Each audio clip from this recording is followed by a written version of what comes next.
ಜ್ಞಾನದ ಒಂದು ಎಕ್ಸಾಂಪಲ್ ನಿಮಗೆ ನಾನು ಇಟ್ಟೇನೆ. ನಿಮ್ಮ ಜೀವಿತದಲ್ಲೂ ಕೂಡ ಅವಾಗ ದೇವರು ಅಂತದ್ದು ಮಾಡಿದ್ರು, ಅವಾಗ ದೇವರು ಇಂಥದ್ದು ಮಾಡಿದ್ರೆ, ದೇವರು ಇವತ್ತು ಯಾಕೆ ಮಾಡಿಲ್ಲ ಅಂದ್ರೆ, ಇವತ್ತು ದೇವರನ್ನ ನೀನು ಕೇಳಲಿಲ್ಲ, ದೇವರನ್ನ ಆತುಕೊಳ್ಳಲಿಲ್ಲ, ದೇವರ ಮೇಲೆ ವಿಶ್ವಾಸ ಮಾಡಲಿಲ್ಲ. ಅದಕ್ಕೆ ನಿನಗೆ ಅವತ್ತು ಕಂಡ ಅದ್ಭುತ ಇವತ್ತು ಕಾಣುತ್ತಿಲ್ಲ. ಅಲ್ಲಿ ಇವತ್ತಿನ ಪ್ರಸಂಗಕ್ಕೆ ನಾವು ಹೋಗೋಣ. ಈಗ 40 ವರ್ಷ ಸ್ತ್ರೀ ಮಾಡಿದ ಯುದ್ಧದಿಂದ 40 ವರ್ಷ ಸಮಾಧಾನ ಇತ್ತು ಪ್ರೇರೆ. ಎಷ್ಟು ವರ್ಷ ಸಮಾಧಾನ ಇತ್ತು?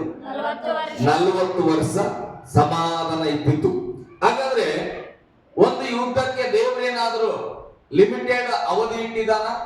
ಒಂದು ಸಾರಿ ಜಯಿಸಿದ್ರೆ 40 ವರ್ಷ ಸಮಾಧಾನ ಕೊಡ್ಬೇಕಂತ? ಹಾಗೆ ಇಲ್ಲ. ಹಲ್ಲೆಲೂಯಾ. ಒಂದು ಯುದ್ಧ ಗೆದ್ರೆ ಇಷ್ಟು ವರ್ಷ, ಎಲೆಕ್ಷನ್ ಗೆದ್ರೆ 5 ವರ್ಷ, ಹಾಗೆ ಇಟ್ಟಿಲ್ಲ. ದೇವರ ಶತ್ರುವಿನಿಂದ ನಾವು ಜಯ ಹೊಂದಿದ್ರೆ ಶಾಶ್ವತವಾಗಿ ನಮ್ಮಲ್ಲಿ ಸಮಾಧಾನವನ್ನು ಇಟ್ಟಿದ್ದಾನೆ. ಹಲ್ಲೆಲೂಯಾ. ಗಟ್ಟಿಯಾಗಿ ಹಲ್ಲೆಲೂಯಾ. ಹಾಗಾದ್ರೆ ಇಲ್ಲಿ ಬೈಬಲ್ ಹೇಳ್ತದೆ 40 ವರ್ಷ ದೇಶದಲ್ಲಿ ಸಮಾಧಾನ ಇದ್ದಿತ್ತು ಅಂದ್ರೆ ಅರ್ಥ 40 ವರ್ಷ ಆದ ಮೇಲೆ ಸಮಾಧಾನ ಕಳೆದು ಹೋಯಿತು ಅಂತ ಅರ್ಥ. ಹಾಗಾದ್ರೆ ಸಮಾಧಾನ ಯಾಕೆ ಕಳೆದು ಹೋಯಿತು? 6ನೇ ಅಧ್ಯಾಯದಲ್ಲಿ 1ನೇ ವಚನ ಓದೋಣ. ಇಸ್ರಾಯೇಲರು ತಿರುಗಿ ಯೆಹೋವನ ದೃಷ್ಟಿಯಲ್ಲಿ ದ್ರೋಹಿಗಳಾದದ್ದರಿಂದ ಆತನು ಅವರನ್ನು 7 ವರ್ಷಗಳ ಪರ್ಯಂತರ ಮಿದ್ಯಾನರ ಕೈಗೆ ಒಪ್ಪಿಸಿದನು. ಸ್ತೋತ್ರ. ಹಲ್ಲೆಲೂಯಾ. ಭಕ್ತರಾಗಿ ದೇವರಿಗೆ ಮೆಚ್ಚುಗೆಯಾದ ಯುದ್ಧ ಮಾಡಿದ ಮೇಲೆ 40 ವರ್ಷ ಸಮಾಧಾನ. ಆದರೆ ದೇವರಿಗೆ ವಿರುದ್ಧವಾಗಿ ದ್ರೋಹಿಗಳಾದ ಕಾರಣ ಸಣ್ಣ ವರ್ಷ 7 ವರ್ಷಗಳು ಶತ್ರುವಿನ ಕೈಗೆ ಒಪ್ಪಿಸಲ್ಪಟ್ಟರು. ಹಲ್ಲೆಲೂಯಾ. ದೇವರ ಹೃದಯ ಎಂತ ನೋಡ್ರಿ. ಆಶೀರ್ವಾದ 40 ವರ್ಷ ಅಂತ, ಆದ್ರೆ ಶಿಕ್ಷೆ ಕಡಿಮೆ ಅಂತ 7 ವರ್ಷ. ಹಲ್ಲೆಲೂಯಾ. ಸರ್ವಶಕ್ತನಾದಂತ ದೇವರು ಕರುಣೆ ಉಳ್ಳ ದೇವರು ಅಂತ ಇಲ್ಲಿ ಗೊತ್ತಾಗ್ತದೆ. ಈಗ ಏನ್ ಮಾಡಿದ್ರು? ಇಸ್ರಾಯೇಲರನ್ನ ಶತ್ರುಗಳ ಕೈಗೆ, ಮಿದ್ಯಾನರ ಕೈಗೆ ಎಷ್ಟು ವರ್ಷ? 7 ವರ್ಷ. ಹೇಳ್ರಿ, ಎಷ್ಟು ವರ್ಷ? 7 ವರ್ಷ ಒಪ್ಪಿಸಿದರು. ಓಕೆ. ಈಗ ಮಿದ್ಯಾನರ ಗುಣ ಎಂತದ್ದು ಗೊತ್ತಾ? ಅವ್ರು ಏನಾದ್ರೂ ಒಂದು ದೇಶವನ್ನ ಆಳ್ವಿಕೆ ಮಾಡ್ಲಿಕ್ಕೆ, ವಶ ಮಾಡಿಕೊಳ್ಳಿಕ್ಕೆ ಬಂದ್ರೆ ಮೊದಲು ಆ ದೇಶದ ಆಹಾರವನ್ನೆಲ್ಲ ನಾಶ ಮಾಡ್ತಾರ. ಏನ್ ಮಾಡ್ತಾರ? ಆ ದೇಶದ ಆಹಾರವನ್ನೆಲ್ಲ ನಾಶ ಮಾಡ್ತಾರೆ. ಆ ದೇಶದ ದನ ಕುರಿಗಳನ್ನ ಅವರು ನಾಶ ಮಾಡ್ತಾರೆ. ಯಾಕೆ ಹಾಗೆ ಮಾಡ್ತಾರೆ ಅಂದ್ರೆ, ಮೊದಲು ಊಟ ಸಿಗದೆ ಹೋದ್ರೆ ವ್ಯಕ್ತಿಗಳ ಜೊತೆ ಯುದ್ಧ ಮಾಡ್ಲಿಕ್ಕೆ ಈಸಿ ಆಗ್ತದೆ. ಹಲ್ಲೆಲೂಯಾ. ತಿನ್ನದೇ ಇಲ್ಲ ಅಂದ್ರೆ ಶಕ್ತಿ ಎಲ್ಲಿಂದ ಬರ್ತದೆ? ಹಲ್ಲೆಲೂಯಾ. ಪ್ರಾಣಿಗಳಿಲ್ಲ ಇದ್ರೆ ಪ್ರಾಣಿನಾರ ತಿನ್ಬೋದು, ಪ್ರಾಣಿ ಇದ್ರೆ ಪ್ರಾಣಿ ಮೇಲಾರ ಕೂತ್ಕೊಂಡು ಬರ್ಬೋದು.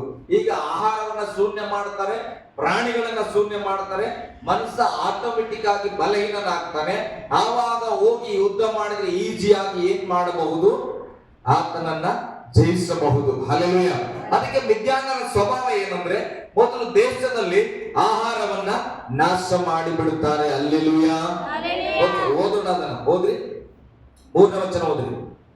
ಇವರು ಬೀಜ ಬಿತ್ತಿದ ತರುವಾಯ ಮಿದ್ಯಾನರು ಅಮಲೇಕರು ಮೂಡಣ ದೇಶದವರು ಇವರಿಗೆ ವಿರುದ್ಧವಾಗಿ ದಂಡೆತ್ತಿ ಬಂದು ಇಳಿಕೊಂಡು ಗಾಜಾ ಪ್ರಾಂತದವರೆಗಿದ್ದ ಎಲ್ಲಾ ಭೂಮಿಯ ಹುಟ್ಟುವಳಿಯನ್ನು ಹಾಳು ಮಾಡಿ ಬಿಟ್ಟಿದ್ದರಿಂದ ಇವರಿಗೆ ದವಸ ಧಾನ್ಯವಾಗಲಿ ಕುರಿದನ ಕತ್ತಿಗಳಾಗಲಿ ಉಳಿಯಲೇ ಇಲ್ಲ. ಆ ಶತ್ರುಗಳು ತಮ್ಮ ಕುರಿದನ ಗುಡಾರಗಳ ಸಹಿತವಾಗಿ ಮಿಡತೆಗಳಂತೆ ಗುಂಪು ಗುಂಪಾಗಿ ಬಂದರು. ಅವರ ಒಂಟೆಗಳ ಅಸಂಖ್ಯ ಗುಂಪೆಲ್ಲ ಬಂದು ದೇಶವನ್ನು ಹಾಳು ಮಾಡುತ್ತಾ ಇತ್ತು. ಹಲ್ಲೆಲೂಯಾ. ಗಟ್ಟಿಯಾಗಿ ಹಲ್ಲೆಲೂಯಾ. ಗುಂಪು ಗುಂಪಾಗಿ ಬಂದ್ಬಿಟ್ರ ದೊಡ್ಡ ದೊಡ್ಡ ಒಂಟೆಗಳು. ಅದನ್ನ ನೋಡಿದ್ರೆ ಭಯ ಆಗುವ ರೀತಿಯಲ್ಲಿ ಇರ್ತದಂತ. ಅವನ್ನೆಲ್ಲ ಗುಂಪು ಕಟ್ಕೊಂಡು ದೇಶದಲ್ಲಿ ಬಂದು ದವಸ ಧಾನ್ಯಗಳನ್ನ ಹಾಳು ಮಾಡಿದ್ರೆ ಈ ಕಡೆ ಅವರು ಬಿತ್ತಿ ಹೋಗ್ತಾರ, ಆ ಕಡೆ ನಾಶ ಮಾಡ್ತಾರ. ಹೀಗೆ ಹಾಳು ಮಾಡಿದ ಕಾರಣ ದನ ಕುರಿಗಳಿಲ್ಲ, ಅವರು ಮಿಡತೆಗಳು ಬಂದ ಹಾಗೆ ಆ ಗುಂಪು ಈ ದೇಶದ ಒಳಗಡೆ ಬಂದು ಇವರನ್ನ ಏನ್ ಮಾಡಿತು ಅಂತ ವಚನ ಹೇಳ್ತದೆ? ಹಾಳು ಮಾಡಿತು. ಹಲ್ಲೆಲೂಯಾ. ಏನ್ ಮಾಡಿದ್ರಿ? ದೇಶವನ್ನ ಹಾಳು ಮಾಡಿಬಿಟ್ರು. ಹಲ್ಲೆಲೂಯಾ. ಈಗ ಶತ್ರುಗಳು ಯಾಕೆ ಇವರ ದೇಶದ ಒಳಗಡೆ ಬಂದು ಹಾಳು ಮಾಡಂಗಾಯ್ತು? ಇವರು ದೇವರಿಗೆ ವಿರೋಧವಾಗಿ ನಡೆದಾಗ ಇಸ್ರಾಯೇಲ್ ಯಾವಾಗ ದೇವರಿಗೆ ವಿರೋಧವಾಗಿ ನಡೀತಾರೋ ಆವಾಗ ದೇವರು ಶತ್ರುಗಳಿಗೆ ಅಧಿಕಾರ ಕೊಡುತ್ತಾನೆ. ಶತ್ರುಗಳು ಇವರ ದೇಶದ ಒಳಗಡೆ ನುಗ್ಗಿ ಇವರ ಆಹಾರವಿಲ್ಲದಂತೆ, ದನ ಕುರಿಗಳಿಲ್ಲದಂತೆ, ಇವರ ವ್ಯವಸಾಯಗಳಾಗದಂತೆ, ಇವರ ವ್ಯಾಪಾರಗಳಾಗದಂತೆ ಇವರನ್ನ ಸಂಪೂರ್ಣವಾಗಿ ಅವರು ಏನ್ ಮಾಡ್ತಾರೆ? ನಾಶ ಮಾಡುತ್ತಾರೆ. ಹಲ್ಲೆಲೂಯಾ, ಗಟ್ಟಿಯಾಗಿ ಹಲ್ಲೆಲೂಯಾ. ಇವತ್ತಿನ ದಿನಗಳು ಕೂಡ ಹಾಗೆ ಅನೇಕ ದೇವರ ಮಕ್ಕಳ ಜೀವಿತ ಹೀಗೆ ಹತ್ತುಕೊಂಡು ಹೋಗ್ತಾ ಇರ್ತದೆ. ಸ್ಟೆಪ್ ಬೈ ಸ್ಟೆಪ್ ಬೆಳೀತಾನೆ ಹೋಗ್ತಾ ಇರ್ತದೆ. ಇದ್ದಕ್ಕಿದ್ದ ಹಾಗೆ ಒಂದು ಅನುಭವ ಮೇಲಿಂದ ಕೆಳಗೆ ಇಳಿಯುವ ಅನುಭವಕ್ಕೆ ಬರುವುದಾದರೆ ವಾಕ್ಯ ಇರ್ತದೆ, ಯಾವಾಗ ಒಬ್ಬ ವ್ಯಕ್ತಿಯ ಕುಟುಂಬ ದೇವರ ರಾಜ್ಯದಿಂದ ದೂರವಾಗುತ್ತೋ, ದೇವರ ದೃಷ್ಟಿಯಲ್ಲಿ ದ್ರೋಹಿಗಳಾಗಿ ಬದಲಾಗ್ತಾರೋ, ಆವಾಗ ಶತ್ರುವಿಗೆ ಅಧಿಕಾರ ಕೊಡುವುದಾದ್ರೆ ಶತ್ರು ಒಂದೊಂದಾಗಿ ಅವರ ಜೀವಿತದಲ್ಲಿ ಆಳ್ವಿಕೆ ಮಾಡಲಿಕ್ಕೆ ಪ್ರಾರಂಭ ಮಾಡ್ತಾನೆ. ಹಲ್ಲೆಲೂಯಾ. ಮೊದಲು ಆಹಾರವನ್ನ ಇಲ್ಲದಂತೆ ಮಾಡಬಹುದು. ಫಸ್ಟ್ ನಮ್ಮ ಮನೆಯಲ್ಲಿ ಬಹಳಷ್ಟು ಆಹಾರ ಇತ್ತು ಅನ್ನಬಹುದು ಸಭೆಗೆ ಬರದವರು. ಹಲ್ಲೆಲೂಯಾ. ಆಹಾರ ಇದೆಯಪ್ಪ, ನಿನಗೆ ಅನಾರೋಗ್ಯ ಬಂದ್ರೆ ಆಹಾರವನ್ನು ಎಲ್ಲಿ ತಿಂತಿ? ಹಲ್ಲೆಲೂಯಾ. ನಮ್ಮಲ್ಲಿ ರೇಷನ್ ತುಂಬಿಟ್ಟಿವಿ ಸರ್, ನಿನಗೆ 3 ದಿನ ಜ್ವರ ಬಂದ್ರೆ ಏನ್ ತಿಂತೀರಿ ಸರ್? ಹಲ್ಲೆಲೂಯಾ. ವಾಕ್ಯ ಹೇಳ್ತದೆ, ಎಲ್ಲ ದವಸ ದಾನಗಳನ್ನು ಇಲ್ಲದಂತೆ ಮಾಡಿದ್ರು, ಕುರಿ ದಾನಗಳು ಸತ್ತು ಹೋದು. ಕೆಲವರು ನಾನು ಅವರದಲ್ಲಿ ಗಮನಿಸಿದ್ದೇನೆ, ಏನೇನೋ ಮಾಡಕ್ ಹೋಗಿ ಏನೇನೋ ಕಳ್ಕೋತಾರೆ. ಹಲ್ಲೆಲೂಯಾ. ವಾಕ್ಯ ಹೇಳ್ತದೆ, ದೇವರಿಗೆ ದೃಷ್ಟಿಯಲ್ಲಿ ನಾವು ತಪ್ಪಾಗಿ ನಡ್ಕೊಳ್ಳುವಾಗ ನಮ್ಮ ಶತ್ರು ಬಲ ಹೊಂದುತ್ತಾನೆ. ಶತ್ರು ಒಂದೊಂದಾಗಿ ನಮ್ಮ ಕುಟುಂಬದ ಮೇಲೆ ಅಟ್ಯಾಕ್ ಮಾಡ್ತಾನೆ. ನಮಗೆ ಅರಿವಿಲ್ಲದ ಹಾಗೆ ಒಂದೊಂದಾಗಿ ಆತನ ಹಾಳು ಮಾಡ್ತಾ ಹೋಗ್ತಾನೆ. ನಾವು ಅಂದುಕೊಳ್ತಾ ಇರ್ತೇವೆ, ನಮ್ಮ ಮನೆಯಲ್ಲಿ ಇವನು ಕುಡಿದು ಹಾಳು ಮಾಡದ, ಅವನು ಹಾಳು ಮಾಡದ, ಇವನು ಚೆಲ್ಬಿಟ್ಟ, ಇವನು ಹೊಡೆದಾಕ್ಬಿಟ್ಟ, ಇವ್ರು ಬರೀ ತಣ್ಣ ನೀರೇ ಕುಡಿದ್ರೆ ಅದಕ್ಕೆ ಸರ್ದಿ ಆಗ್ಬಿಡ್ತು, ಜ್ವರ ಬಂದ್ಬಿಡ್ತು ಅಂತ. ಇಲ್ಲ ಪ್ರಿಯರೇ, ನಾನು ಹೇಳ್ತೇನೆ, ದೇವರಿಂದ ದೂರವಾಗಿ ಬದುಕುವಾಗ ಶತ್ರು ಬಲಗೊಂಡುತ್ತಾನೆ. ಶತ್ರು ನಮ್ಮ ಕುಟುಂಬವನ್ನು ಒಕ್ಕುವಾಗ ಒಂದು ಕಡೆಯಿಂದ ಎಲ್ಲಾ ಸಮಸ್ಯೆಗಳು ಪ್ರಾರಂಭವಾಗಲಿಕ್ಕೆ ಸಿದ್ಧವಾಗುತ್ತವೆ. ಹಲ್ಲೆಲೂಯಾ, ಗಟ್ಟಿಯಾಗಿ ಹಲ್ಲೆಲೂಯಾ. ಹಾಗಾದ್ರೆ ಆ ಸಮಸ್ಯೆಗೆ ಪರಿಹಾರವಿಲ್ವಾ? ಶತ್ರುಗಳು ನಮ್ಮನ್ನ ನಾಶನೇ ಮಾಡ್ಬಿಡ್ತಾರ. ಏನ್ ಮಾಡಬಹುದು ದೇವರು? ಮುಂದೆ ಓದೋಣ. ಇಸ್ರಾಯೇಲರು 7ನೇ ವಚನ. ಇಸ್ರಾಯೇಲರು 6ನೇ ವಚನ ಓದ್ ಮಗೇರಿ. ಇಸ್ರಾಯೇಲರು ಮಿದ್ಯಾನರ ದೆಸೆಯಿಂದ ಬಲು ಕುಗ್ಗಿ ಹೋಗಿ ಯೆಹೋವನಿಗೆ ಮೊರೆಯಿಟ್ಟರು. ಮಿದ್ಯಾನರು ಬಂದು ಎಲ್ಲ ದವಸ ಧಾನ್ಯಗಳನ್ನು ನಾಶ ಮಾಡಿದ್ರು. ಪ್ರೇಮ, ದನ ಕುರಿಗಳು ಕತ್ತೆಗಳೆಲ್ಲ ಸತ್ತೋಗ್ಬಿಟ್ಟು ಪರಿಸ್ಥಿತಿ ಹೀನವಾಯಿತು. ಈಗ ದೇವರ ದೃಷ್ಟಿಯಲ್ಲಿ ಯಾರು ದ್ರೋಹಿಗಳಾಗಿದ್ರು? ಇಸ್ರಾಯೇಲರು. ಈಗ ಇಸ್ರಾಯೇಲರು ಈ ಕಾಟವನ್ನ ಸಹಿಸಲಾರದೆ, ಈ ಹಿಂಸೆಯನ್ನ ತಾಳಲಾರದೆ, ಅಯ್ಯೋ ಯಾಕಪ್ಪ ಇಂತ ಇಕ್ಕಟ್ಟಾದ ಪರಿಸ್ಥಿತಿ ಅಂದಾಗ ಅವ್ರು ಏನ್ ಮಾಡಿದ್ರು ಅಂತ ವಚನ ಹೇಳ್ತದೆ, ಬಲು ಕುಗ್ಗಿ ಹೋಗಿ ಯೆಹೋವನಿಗೆ ಮೊರೆ ಇಟ್ಟರಂತ. ಹಲ್ಲೆಲೂಯಾ, ಗಟ್ಟಿಯಾಗಿ ಹಲ್ಲೆಲೂಯಾ. ಈ ಬುದ್ಧಿಗಾಗಿ ದೇವರಿಗೆ ಸ್ತೋತ್ರ. ಇಸ್ರಾಯೇಲರಿಗೆ ನಾನು ಒಂದು ವಂದನೆ ಹೇಳ್ತೇನೆ. ಕಾರಣ, ಯಾವಾಗ ಸೋತು ಹೋದ್ರು, ಬಲಹೀನತೆ ಆಯ್ತು, ಆಗ್ಲಾದ್ರೂ ಸರಿಯಾದ ಆಯ್ಕೆ ಮಾಡ್ತಾ ಇದ್ದಾರೆ. ಆದ್ರೆ ಇವತ್ತು ಕ್ರೈಸ್ತರಲ್ಲಿ ನಾನು ಗಮನಿಸೋದಾದ್ರೆ ಮೊಂಡುತನದ ಒಂದು ಸ್ಪಿರಿಟ್, ದುರಾತ್ಮ ಹೇಗೆ ಕಾರ್ಯ ಮಾಡ್ತದಂದ್ರೆ, ನೀನು ಮಣ್ಣಿಗೆ ಹೋಗುವವರೆಗೂ ಕೂಡ ಮನ ತಿರುಗುವ ಹೃದಯಕ್ಕೆ ನಿನ್ನನ್ನು ಬದಲಾಯಿಸೋದಿಲ್ಲ. ಹಲ್ಲೆಲೂಯಾ. ಮನೆ ಹಾಳಾಗೋಗ್ಲಿ, ಮನೆ ಬಿದ್ದು ಹೋಗ್ಲಿ, ದವಸ ಧಾನ್ಯದಲ್ಲಿ ಉಪವಾಸಗಳು ಎಲ್ಲವನ್ನ ಕಳ್ಕೋ, ರೋಗ ಬರ್ಲಿ, ದಾರಿದ್ರ್ಯತನ ಬರ್ಲಿ, ಆದ್ರೂ ಕೂಡ ಏನ್ ಮಾಡಲ್ಲ, ದೇವರ ಸ್ತೋತ್ರ ಮಾಡಲ್ಲ. ಯೋಬನ ಏನ್ ಮಾಡಿದ್ರು? ಮನೆಯೆಲ್ಲ ಹೋಯ್ತು, ಆಸ್ತಿ ಹೋಯ್ತು, ಆ ಕಡೆ ಮಕ್ಕಳು ಸತ್ತು, ಎಲ್ಲ ಹಾಳಾಯ್ತು. ಹೆಂಡತಿ ಕೂಡ ಬಂದ್ ಹೇಳ್ತಾರೆ, ಅಯ್ಯೋ ದೇವರಿಗೊಂದು ಕೆಟ್ಟ ಪದ ಹಾಡಿ ಸತ್ತು ಹೋಗ್ಬಿಡಂತ. ಹಲ್ಲೆಲೂಯಾ. ಆದ್ರೆ ಯೋಬನ ಹೇಳ್ತಾನೆ, ದೇವರಿಂದ ಬರೀ ಒಳ್ಳೆದು ಹೊಂದ್ಕೊಳ್ಬೇಕಾ, ಕೆಟ್ಟದನ್ನು ಹೊಂದ್ಕೊಳ್ತಾರೆ, ನಾನು ದೇವ್ರ ಸ್ತೋತ್ರ ಅಂತ ಹೇಳಿದ್ರು. ಆದ್ರೆ ಇವತ್ತೆಲ್ಲ ಉಲ್ಟಾ ಯೋಬಗಳಿದ್ದಾರ. ಹಲ್ಲೆಲೂಯಾ. ದೇವ್ರು ಎಷ್ಟೋ ಹೇಳಿದ್ರು ಕೂಡ, ಇಲ್ಲ ನಾನ್ ಸತ್ರು ಪರವಾಗಿಲ್ಲ, ದೇವ್ರಿಗೆ ನಾನು ಸ್ತೋತ್ರ ಮಾಡಂಗಿಲ್ಲ, ನಾನ್ ಸತ್ರು ಪರವಾಗಿಲ್ಲ, ನಾನು ಸಭೆಗೆ ಬರಂಗಿಲ್ಲ. ಹಲ್ಲೆಲೂಯಾ, ಗಟ್ಟಿಯಾಗಿ ಹಲ್ಲೆಲೂಯಾ. ಅಲ್ಲ, ಸತ್ರು ಪರವಾಗಿಲ್ಲ ಅಂದ್ಮೇಲೆ ಯಾರಿಗೂ ಪರವಾಗಿಲ್ಲ? ನಿನ್ನ ಸಾವು ಯಾರಿಗೂ ಲಾಭ ಇಲ್ಲ. ಹಲ್ಲೆಲೂಯಾ. ಇಲ್ಲಿ ಇಸ್ರಾಯೇಲರು ಏನ್ ಮಾಡಿದ್ರಂತ? ಮನ ತಿರುಗಿ ದೇವರಿಗೆ ಮೊರೆ ಇಟ್ಟರು. ನಾಮ ಹೇಳೋಣ, ಗಟ್ಟಿಯಾಗಿ ಹಲ್ಲೆಲೂಯಾ. ನೋಡ್ರಿ, ಒಂದು ದೇವರಿಗೆ ದ್ರೋಹಿಗಳಾಗಿದ್ದು ತಪ್ಪಲ್ಲ. ದ್ರೋಹಿಗಳಾದ ಮೇಲೆ ಅನುಭವಕ್ಕೆ ಬಂದಾಗ, ಕಷ್ಟಗಳನ್ನ ಕಂಡಾಗ ಮನ ತಿರುಗಿ ಯೆಹೋವನಿಗೆ ಮೊರೆ ಇಡದೆ ಇರುವಂತದ್ದು ದೊಡ್ಡ ಪಾಪವಾಗಿದೆ. ಹಲ್ಲೆಲೂಯಾ. ಮುಂದೆ 7ನೇ ವಚನ. ಇಸ್ರಾಯೇಲರು ಯೆಹೋವನಿಗೆ ಮೊರೆ ಇಟ್ಟಾಗ ಆತನು ಅವರ ಬಳಿಗೆ ಒಬ್ಬ ಪ್ರವಾದಿಯನ್ನು ಕಳುಹಿಸಿದನು.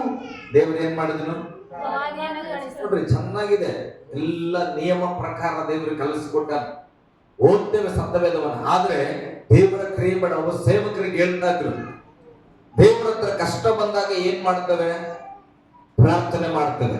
ಏನ್ ಮಾಡ್ತೇವೆ? ನೀವು ಕಷ್ಟ ಬಂದಾಗ, ಸಮಸ್ಯೆ ಬಂತು ಅಂತ ಇಟ್ಕೊಡ್ರಿ, ಅವಾಗ ದೇವರ ಹತ್ರ ಪ್ರಾರ್ಥನೆ ಮಾಡ್ತೀರಿ. ಅದ್ರ ಅರ್ಥ ಏನು?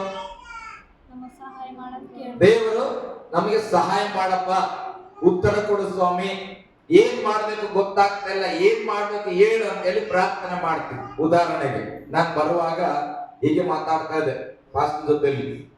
ಈಗ ಒಬ್ಬ ಹುಡುಗ ಅಂತ ಇಟ್ಕೊಳ್ರಿ, ಮದುವೆಗಾಗಿ ದೇವರೇ ನನಗಾಗಿ ಒಂದು ಹುಡುಗಿಯನ್ನ ಎಲ್ಲಿ ಸೃಷ್ಟಿ ಮಾಡಿದೆ ಸ್ವಾಮಿ, ನೀನು ಒದಗಿಸಿಕೊಡು ಅಂತ ಜಪ ಮಾಡ್ತಾ ಇದ್ರು ಅಂತ ಇಟ್ಕೊಳ್ರಿ. ಹಲ್ಲೆಲೂಯಾ. ಈಗ ದೇವರ ಹತ್ರ ಕೇಳಿದೆ, ಹೋಗಿ ದೇವರೇ ಎಲ್ಲಿ ಇದ್ದಾಳೆ ನನಗೆ ಸಂಗಾತಿಯಾಗಿ ಬರುವವಳಂತ ಪ್ರಾರ್ಥನೆ ಮಾಡಿದಾಗ, ಈಗ ದೇವ್ರು ಹೇಳ್ಬೇಕಲ್ಲ, ನಿನ್ ಸಂಗಾತಿ ಎಲ್ಲಿದ್ದಾಳಂತ ಹೇಳ್ಬೇಕೇ ಇಲ್ಲ. ದೇವ್ರು ಹೇಳಿದ್ರು, ನೀನ್ ಪಕ್ಕದ ಮನೇಲಿ ಅದಲ್ಲ, ಅಕ್ಕಿನೇ ನಾನು ನಿನಗೆ ಜೋಡಿಯಾಗಿ ಮಾಡಿನ. ಹಲ್ಲೆಲೂಯಾ.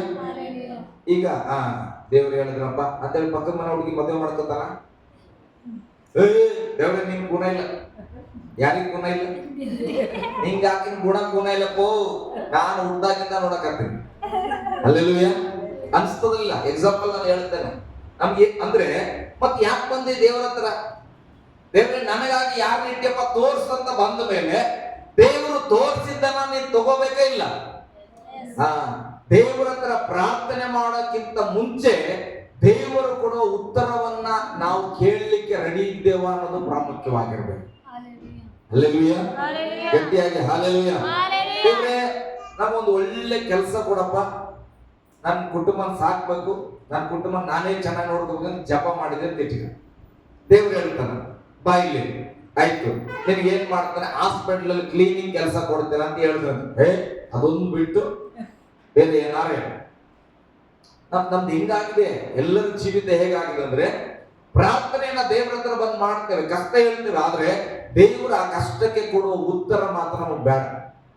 ನಾವೇ ಏನೋ ಒಂದು ಉತ್ತರ ಇಟ್ಕೊಂಡು ಬಂದ್ವಿ, ದೇವ್ರೇ ನಾನು ಜಪ ಮಾಡ್ತೇನೆ, ನಾನು ಕಷ್ಟ ಇದ್ದದ್ದು ಅದಕ್ಕೆ ಇಂಥದ್ದೇ ಉತ್ತರ ನೀನು ಕೊಡ್ಬೇಕಂದ್ರೆ, ದೇವ್ರೇನ ಅಧಿಕಾರಿನ ಲಂಚ ಕೊಟ್ಟಾಗ ಬದಲಾಯಿಸಿ ಉತ್ತರ ಹೇಳಲಿಕ್ಕೆ? ಹಲ್ಲೆಲೂಯಾ. 1 ಲಕ್ಷ ಕೊಟ್ರೆ ಸ್ವಾತಿ ಅಪಾರ್ಟ್ಮೆಂಟ್, 2 ಲಕ್ಷ ಕೊಟ್ರೆ ನಮ್ರತ. ಹಲ್ಲೆಲೂಯಾ. ದೇವ್ರು ಹಂಗ ಮಾಡ್ತಾನ? ದೇವ್ರು ಹಂಗ ಮಾಡಲ್ಲ. ನೀನು 1 ಕೋಟಿ ಕೊಟ್ರು ನಿನಗಾಗಿ ಈ ಅಮ್ಮನೇ ಅಂತ ಸೃಷ್ಟಿ ಮಾಡಿದ್ರೆ ಅಮ್ಮನ್ನೇ ಹೇಳ್ತಾನ. 50 ದಿನ ಉಪವಾಸ ಮಾಡಿದ್ಮೇಲೆ ದೇವ್ರು ಚೇಂಜ್ ಮಾಡ್ತಾನ? ಫಾಸ್ಟಿಂಗ್ ಮಾಡಿದ್ಮೇಲೆ ಹೆಂಡ್ತಿನ ಚೇಂಜ್ ಮಾಡ್ತಾನ ದೇವ್ರು? ಇಲ್ಲ. ಹಲ್ಲೆಲೂಯಾ. ಗಟ್ಟಿಯಾಗಿ ಹಲ್ಲೆಲೂಯಾ. ಅದಕ್ಕೆ ಒಬ್ಬ ಸೇವಕರು ಹೇಳಿದ್ರು ಹೀಗೆ, ದೇವರ ಹತ್ರ ಪ್ರಾರ್ಥನೆ ಮಾಡುವ ವ್ಯಕ್ತಿ ನೀನು ಆಗಿದ್ರೆ ದೇವರು ಕೊಡುವ ಉತ್ತರಕ್ಕೆ ನೀನು ಸಿದ್ಧವಾಗಿರ್ಬೇಕು. ಅದನ್ನ ತೆಗೆದುಕೊಳ್ಬೇಕು. ಇಲ್ಲಾಂದ್ರೆ ಯಾಕೆ ಜಪ ಮಾಡ್ತೀನಿ? ಓಕೆ, ನಾನು ಇಲ್ಲಿ ಬರ್ತೇನೆ. ಹಲ್ಲೆಲೂಯಾ.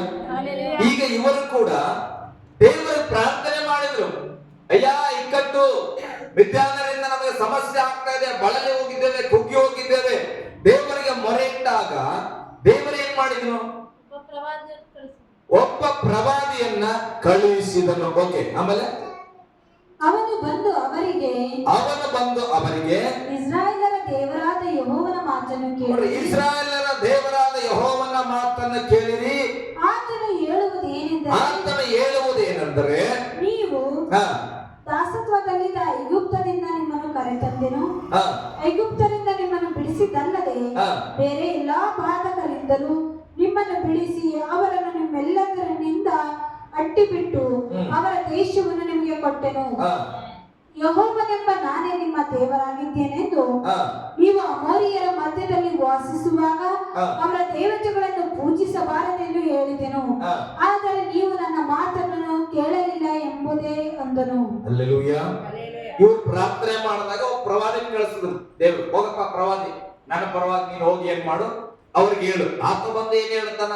ನಿಮ್ಮನ್ನ ಅಲ್ಲಿಂದ ಬಿಡಿಸಿದವನು ಯಾರು? ಐಗುಪ್ತ ದೇಶದಿಂದ ನಿಮ್ಮನ್ನ ಅನೇಕ ಶತ್ರುಗಳಿಂದ ಬಿಡಿಸಿದವರು ಯಾರು? ಯೆಹೋವ ದೇವರು. ನಿಮ್ಗೆ ಎಲ್ಲವನ್ನ ಕೊಟ್ಟ ದೇವರು ಯಾರು? ಯೆಹೋವ ದೇವರು. ಆ ದೇವರು ಏನ್ ಹೇಳಿದ್ರು?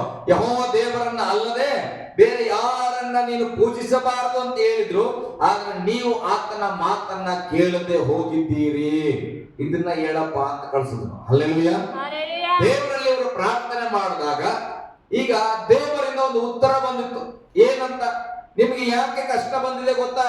ನೀವು ದೇವರಿಗೆ ಅವಿಧೇಯರಾದ್ರಿ, ದೇವರನ್ನ ಬಿಟ್ಟು ಬೇರೆ ಅನ್ಯ ದೇವತೆಯನ್ನ ಪೂಜೆ ಮಾಡಿದ್ರಿ, ಅದಕ್ಕೆ ನಿಮ್ಗೆ ಕಷ್ಟ ಬಂದಿದೆ ಅಂತ ಹೇಳಿದಾಗ ಇಸ್ರಾಯೇಲ್ ಏನ್ ಮಾಡಬೇಕು? ಅವರು ಮಾಡಿದ ತಪ್ಪನ್ನ ತಿದ್ದುಕೊಂಡು ಬದಲಾಗಬೇಕು.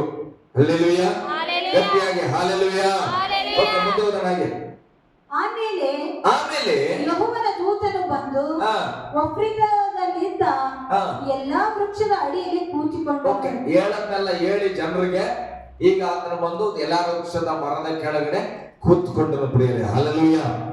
ಈಗ ನಾನ್ ಕೇಳ್ತಾನೆ, ನಮ್ಮ ಸಭೆ ಆಗಿರ್ಬೋದು, ನಮ್ಮ ಕುಟುಂಬಗಳಾಗಿರ್ಬೋದು, ನಿಮ್ಮ ಕುಟುಂಬಗಳಾಗಿರ್ಬೋದು, ನಿನ್ನ ಜೀವಿತ ಆಗಿರ್ಬೋದು, ಸಮಸ್ಯೆಗಳು ಬಂದಾಗ ಪ್ರೇಯರ್ ಮಾಡಿದ್ವಿ, ಪ್ರಾರ್ಥನೆ ಮಾಡಿದಾಗ ದೇವರು ನಿಮ್ಮೊಟ್ಟಿಗೆ ಒಂದು ಉತ್ತರ ಕೊಡಬಹುದು. ಇಲ್ಲ ಅಂದ್ರೆ ನಿಮಗೂ ಹೀಗೆ ಒಬ್ಬ ಪ್ರವಾದಿಯನ್ನ ಕಳಿಸಬಹುದು. ಆತನು ಬಂದು, ನೋಡಪ್ಪ ನಿನ್ನ ಜೀವಿತದಲ್ಲಿ ಈಗ ಆಯ್ತು, ಅದಕ್ಕೆ ನಿನಗೆ ಇಂಥ ಸಮಸ್ಯೆ, ಈಗ ನೀನೇನ್ ಮಾಡ್ಬೇಕು? ದೇವರ ಮಾತಿಗೆ ತಪ್ಪಿಗಸ್ತನಾಗಿದ್ದೆ, ಮನ ತಿರುಗಿ ದೇವರ ಬಳಿಯಲ್ಲಿ ಬರ್ಬೇಕಂತ ಹೇಳಿದ್ಮೇಲೆ ಬರ್ಬೇಕೇ ಇಲ್ಲ? ಓಕೆ, ಹಂಗ ಮಾಡಿನ ಆಯ್ತು, ನಾನು ಬರೋದೇ ಇಲ್ಲ ಅಂದ್ರೆ ನಾಳೆಯಿಂದ ನೀನ್ ಪ್ರೇಯರ್ ಮಾಡ್ಬೇಕಾ? ನಿಲ್ಲಿಸ್ಬಿಡ್ಬೇಕು. ಈಗ ದೇವ್ರು ನಿನ್ ಪ್ರಾರ್ಥನೆಗೆ ಹೇಳನ ಏನ್ ಮಾಡ್ಬೇಕು ಅಂತ, ಆ ಉತ್ತರನ ನೀನು ಪಾಲಿಸಲ್ಲ ಅಂದ್ಮೇಲೆ, ಇಲ್ಲ ಇಲ್ಲ ಈ ಉತ್ತರ ಸರಿಯಾಗಿಲ್ಲ, ಅರ್ಸ್ಪಷ್ಟ ಹೇಳ ನನಗೆ ಬೇಕಾಗಿಲ್ಲ, ನಾನು ಮತ್ತೆ 40 ದಿನ ಜಪ ಮಾಡ್ತೇನೆ. ದುಬೈಯಿಂದ ಒಬ್ಬರು ಪಾಸ್ಟರ್ ಬರ್ತಾರಂದ್ರೆ ಪಾಸ್ಟರ್ ದುಬೈಯಿಂದ ಬರ್ಬೋದು, ಆದ್ರೆ ಉತ್ತರ ಎಲ್ಲಿಂದ ಬರ್ತದ? ಅಕಸ್ಮಾತ್ ಆಗಿ ದುಬೈಯಿಂದ ಬಂದ ಪಾಸ್ಟರ್, ಇಲ್ಲ ಪರವಾಗಿಲ್ಲ ಬಿಡ್ರಿ, ದೇವರು ನಿಮ್ಮನ್ನ ನಡೆಸ್ಕೊಳ್ತಾನ ಅಂದ್ರೆ ಇದು ದೇವರಿಂದ ಬಂದಿದ್ದ? ದುಬೈ ಅವ್ರ ಮನಸ್ಸಿಂದ ಬಂದಿದ್ದು. ಹಲ್ಲೆಲೂಯಾ. ಏನ್ ಯೋಚನೆ ಮಾಡಿದ್ರ? ಈ ಅಮ್ಮಗ ಹಿಂಗ್ ಹೇಳಿದ್ರೆ ಸಮಾಧಾನ ಆಯ್ತು, ಸ್ತೋತ್ರ, ನಡೀತದ್ ಬಿಡ್ರಿ ಅಂದ್ರು. 5,000 ರೂಪಾಯಿ ಕಾಣಿಕೆ ಬಂತು, ನನಗೇನ್ ಕಂಬಿತ್ತು? ಹಲ್ಲೆಲೂಯಾ. ದೇವರು ಮಾತು ತಪ್ಪುವವನ? ಬೈಬಲ್ ಹೇಳ್ತ ಮನುಷ್ಯರೆಲ್ಲರೂ ಸುಳ್ಳುಗಾರರಾದರೂ ದೇವರು ಸತ್ಯವಂತನ ಸರಿ. ಭೂಮಿ ಆಕಾಶಗಳು ಅಳಿದು ಹೋಗಬಹುದು, ನನ್ನ ಮಾತು ಎಂದಿಗೂ ಅಳಿದು ಹೋಗುವುದಿಲ್ಲ. ಹಾಗಾದ್ರೆ ದೇವರಿಗೆ ದ್ರೋಹಿನ ಆಗಿದ್ರೆ ಅದಕ್ಕಿರುವ ಉತ್ತರ, ಆ ದ್ರೋಹತ್ವವನ್ನ ಬಿಟ್ಟು ಮನ ತಿರುಗಿ ದೇವರ ಸನ್ನಿಧಿಗೆ ಬರುವ ಉತ್ತರ ಬಿಟ್ರೆ ಬೇರೆ ಯಾವುದೇ ಎರಡನೇ ಆಪ್ಷನ್ನೇ ಇಲ್ಲ. ಹಲ್ಲೆಲೂಯಾ. ಅದನ್ನ ಬಿಟ್ಟು ಬೇರೆ ಸೇವಕನೋ, ಬೇರೆ ದರ್ಶನವೋ, ಬೇರೆ ಪ್ರವಾದಿನೋ ನೀನು ಹುಡುಕುತ್ತೇನೆ, ಬೇರೆ ರೀತಿಯ ಉಪವಾಸ ಮಾಡುತ್ತೇನೆ ಅಂದ್ರೆ ಅದು ನಿನ್ನ ಮೊಂಡತನ ಹೊರತು ನಿನಗೆ ಬಿಡುಗಡೆ ಬೇಕಾಗಿಲ್ಲ ಅಂತ ಅರ್ಥ. ಹಲ್ಲೆಲೂಯಾ. ಗಟ್ಟಿಯಾಗಿ ಹಲ್ಲೆಲೂಯಾ. ಈಗ ಆತನ ಹೇಳಿ ಅಲ್ಲಿ ಈಗ ಎಲ್ಲಾ ವೃಕ್ಷದ ಅಡಿಯಲ್ಲಿ ಬಂದು ಆತನು ಕೂತುಕೊಂಡಿದ್ದಾನೆ. ಅಲ್ಲಿ ಈಗ ನಮ್ಮೆಲ್ಲರಿಗೂ ಪರಿಚಯ ಇರತಕ್ಕಂತ ಒಬ್ಬ ಉತ್ತಮವಾದ ಹೀರೋ ಪರಿಚಯ ನಮಗಾಗ್ತದೆ. ಹೋದ್ರಿ, ಅದು ಅಬೀಯೆಜೆರನ ಗೋತ್ರದವನಾದ ಯೋವಾಷನದಾಗಿತ್ತು. ಅವನ ಮಗನಾದ ಗಿದ್ಯೋನನು ಮಿದ್ಯಾನರಿಗೆ ಗೊತ್ತಾಗದ ಹಾಗೆ ಅಲ್ಲಿನ ದ್ರಾಕ್ಷಿಯ ಅಲೆಯ ಮರೆಯಲ್ಲಿ ಗೋಧಿಯನ್ನು ಬಡಿಯುತ್ತಿದ್ದನು. ಹಲ್ಲೆಲೂಯಾ. ಗಟ್ಟಿಯಾಗಿ ಹಲ್ಲೆಲೂಯಾ. ಇಲ್ಲಿ ಗಿದ್ಯೋನನ ಬಗ್ಗೆ ನಮ್ಗೆಲ್ಲರಿಗೂ ಗೊತ್ತು. ಗಿದ್ಯೋನನು ಮಿದ್ಯಾನರಿಗೆ ಭಯಪಟ್ಟು ಮೊದಲೇ ಹೋಗಿ ಏನಿಲ್ದಂಗಾಗಿದೆ, ಅಲ್ಲಿ ಆಹಾರ ಇಲ್ಲ, ತಿನ್ನಕ್ಕೆ ಆಹಾರ ಇಲ್ದಂಗಾಗಿದೆ. ಅದಕ್ಕೆ ಇವನು ಏನ್ ಮಾಡೋಣ, ಕದ್ದು ಮುಚ್ಚಿ ಉಳಿಸ್ಕೊಂಡ ಇರುವಂತದ್ದು ಗೋಧಿಯನ್ನ, ಅವ್ರದೇ ಅದನ್ನ ಏನ್ ಮಾಡ್ತದೆ, ಮಿದ್ಯಾನರಿಗೆ ಕಾಣದಂತೆ ಬಂದು ಸ್ವಲ್ಪ ಗೋಧಿಯನ್ನ ಬಡಿದು ಹಿಂಗಾರ ತಗೊಂಡೋಗಿ ಮನೆಯಲ್ಲಿ ಊಟ ಮಾಡ್ಬೇಕಂತೇಳಿ ಭಯದಲ್ಲಿ ಆತನು ಅದನ್ನ ಬಡಿಯುತ್ತಾ ಇದ್ದನು. ಹಲ್ಲೆಲೂಯಾ. ಗಟ್ಟಿಯಾಗಿ ಹಲ್ಲೆಲೂಯಾ. ಹಾಗಾದ್ರೆ ಗಿದ್ಯೋನನು ಕೂಡ ಮಿದ್ಯಾನರನ್ನ ನೋಡಿ ಭಯಪಟ್ಟ ವ್ಯಕ್ತಿನೇ, ಕಷ್ಟವನ್ನ ನೋಡಿ ಅಂಜಿದ ವ್ಯಕ್ತಿನೇ, ಪರಿಸ್ಥಿತಿಗಾಗಿ ಆತನು ಕೂಡ ಕುಂದಿ ಹೋದಂತ ವ್ಯಕ್ತಿನೇ. ಈಗ ಊರಲ್ಲೆಲ್ಲ ಒಂದು ರೀತಿಯ ಪ್ರವಾದನೆಯನ್ನ ದೇವರ ಮುಖಾಂತರ ಹೇಳಿ ದೂತನ ಏನಾಗಿದ್ದಾನೆ, ಈಗ ಸಪರೇಟ್ ಆಗಿ ಒಬ್ಬ ವ್ಯಕ್ತಿ ಅಂದ್ರೆ ಬಂದ. ಹಲ್ಲೆಲೂಯಾ. ಗಟ್ಟಿಯಾಗಿ ಹಲ್ಲೆಲೂಯಾ. ದೇವ್ರ ವಾಕ್ಯ ಕೇಳ್ತೋದ್ರ ಮಟ್ಟಿಗೆ ಚೆನ್ನಾಗಿ ಮಾತನಾಡ್ತದ. ಊರವ್ರಿಗೆಲ್ಲ ಇದೇ ಮಾತನ್ನ ಹೇಳಿದಾನ ಪ್ರವಾದಿ. ಆದ್ರೆ ಈಗ ಅವರೆಲ್ಲ ಹೇಳಿದ ಮೇಲೆ ಈಗ ಪ್ರತ್ಯೇಕವಾಗಿ ಒಬ್ಬ ವ್ಯಕ್ತಿ ಹತ್ರ ಹುಡುಕೊಂಡು ಬಂದಾನ. ಹಲ್ಲೆಲೂಯಾ. ಗಟ್ಟಿಯಾಗಿ ಹಲ್ಲೆಲೂಯಾ. ಓಕೆ, ಆತನಿಗೆ ಏನ್ ಹೇಳ್ತಾನ? ಯೆಹೋವನ ದೂತನು ಗಿದ್ಯೋನನಿಗೆ ಪ್ರತ್ಯಕ್ಷನಾಗಿ ಪರಾಕ್ರಮಶಾಲಿಯೇ, ಏನಂತ ಪರಾಕ್ರಮಶಾಲಿ. ಈತ ಅಂಜಿ ಇಲ್ಲಿ ಕಳವಳಗೊಂಡು ಯಾರಿಗೂ ಕಾಣದಂಗ ಮೆತ್ತು ಬಡಿಯಕತ್ತಾನ, ಸೌಂಡ್ ಬರಬಾರ್ದು, ಗೋಧಿ ಬಡಿಯೋದಂತ. ಇವನನ್ನ ನೋಡಿ ಈಗ ಅಷ್ಟು ಜನರಿಗೆ ಹೇಳೋದೆಲ್ಲ ಹೇಳಿ ಒಬ್ಬ ದೇವದೂತನ ಮಂದಿಲಿ ಕೂತ್ಕೊಂಡು ಆರಾಮಾಗಿ ಹೇಳ್ತಾ ಇದ್ದಾನ. ಏನಂತ? ಏ ಪರಾಕ್ರಮಶಾಲಿಯೇ. ಹಲ್ಲೆಲೂಯಾ. ಏನಂತ ಹೇಳ್ತಾನ ಆತನ ನೋಡಿ? ಪರಾಕ್ರಮಶಾಲಿಯೇ. ಯೆಹೋವನು ನಿನ್ನ ಸಂಗಡ ಇದ್ದಾನೆ ಅಂದನು. ಸ್ತೋತ್ರ. ಅವನನ್ನ ನೋಡಿ ಏನಂತ ಹೇಳ್ತಾನ ದೇವದೂತನು? ಏ ಪರಾಕ್ರಮಶಾಲಿಯೇ, ನಿನ್ನೊಟ್ಟಿಗೆ ಯಾರಿದ್ದಾರೆ? ಯೆಹೋವನು ಇದ್ದಾನಂತ. ಆಮೇಲೆ ಹೇಳೋಣ. ನಾನು ಕೂಡ ಹಿಂಗೆ ಹಿಂಸೆಯಲ್ಲಿ ಆಗ್ಬಿಡ್ತು, ಅಯ್ಯಪ್ಪ ಸಾಕಾಯ್ತು ಅಂತಂದ. ಹಂಗೇ ಹೋಗ್ತಾ ಇರುವಾಗ ದೇವ್ರು ಮಾತಾಡಿದನು, ಅರಸೇ ನಿನ್ನ ಸಂಗಡ ನಾನಿದ್ದೇನೆ. ಹಲ್ಲೆಲೂಯಾ. ನಿಮ್ಮ ಕುಟುಂಬದ ಪರಿಸ್ಥಿತಿ ಎಲ್ಲರಿಗೂ ಒಂಥರ ಸಿನಿಮಾ ಕಾಣಿಸ್ತಾ ಇರ್ಬೋದು, ಆದ್ರೆ ನಿನ್ನನ್ನ ನೋಡಿ ದೇವರು ಹೇಳ್ತಾ ಇದ್ದಾನೆ, ಈಗೋ ನಿನ್ನ ಸಂಗಡ ನಾನು ಇದ್ದೇನಂದ್ರೆ ಇಡೀ ದೇಶದ ಪರಿಸ್ಥಿತಿ ಬೇರೆ ಆಗಿದೆ, ದೇಶದ ಪರಿಸ್ಥಿತಿ ಅಲ್ಲೋಲ ಕಲ್ಲಲ್ಲ ಆಗಿದೆ, ಆದ್ರೆ ನಿನ್ನ ಒಟ್ಟಿಗೆ ದೇವರು ಮಾತಾಡ್ತಾ ಇರೋದೇನು ಗೊತ್ತಾ? ನಾನು ನಿನ್ನ ಸಂಗಡ ಇರುವಾತನು. ಹಲ್ಲೆಲೂಯಾ. ಅದಕ್ಕೆ ಕಳೆದ ವರ್ಷದಲ್ಲಿ ವಾಗ್ದಾನ ತೆಗೆದುಕೊಳ್ಳುವಾಗ ಕೊನೆಯ ದಿವಸಗಳ ದೇವರಲ್ಲಿ ಏನಂತ? ಎಲ್ಲಾರು ನಿನ್ನನ್ನು ಬಿಟ್ಟು ಹೋಗುವ, ಒಬ್ಬಂಟಿಗನಾಗಿ ಬಿಟ್ಟು ಹೋಗುವ ಸಮಯ ಬರ್ತದೆ, ಆದ್ರೆ ನೀನು ಒಬ್ಬಂಟಿಗನಲ್ಲ, ನಿನ್ನ ಜೊತೆ ಕಾಣದ ದೇವರು ಇದ್ದಾನೆ ಎಂಬುದಾಗಿ. ಹಲ್ಲೆಲೂಯಾ. ಗಟ್ಟಿಯಾಗಿ ಹಲ್ಲೆಲೂಯಾ. ಓಕೆ, ಈಗ ಹೇಳ್ಬಿಟ್ಟನಪ್ಪ ಗಿದ್ದೋನಿಗೆ. ಗಿದ್ದೋನ ಎದ್ದು ಕುಣಿದಾಡ್ತಾನ, ಓ ನನ್ನ ಜೊತೆ ದೇವರಾದನಂತ ಅಂತಾನ. ಓದ್ರಿ ನೋಡೋ ಏನಂತ. ಆಗ ಗಿದ್ಯೋನನು ಅವನಿಗೆ, ಈ ಗಿದ್ದೋನ ತರನೇ ನಾವೆಲ್ಲ ಇರೋದು. ಓದ್ರಿ.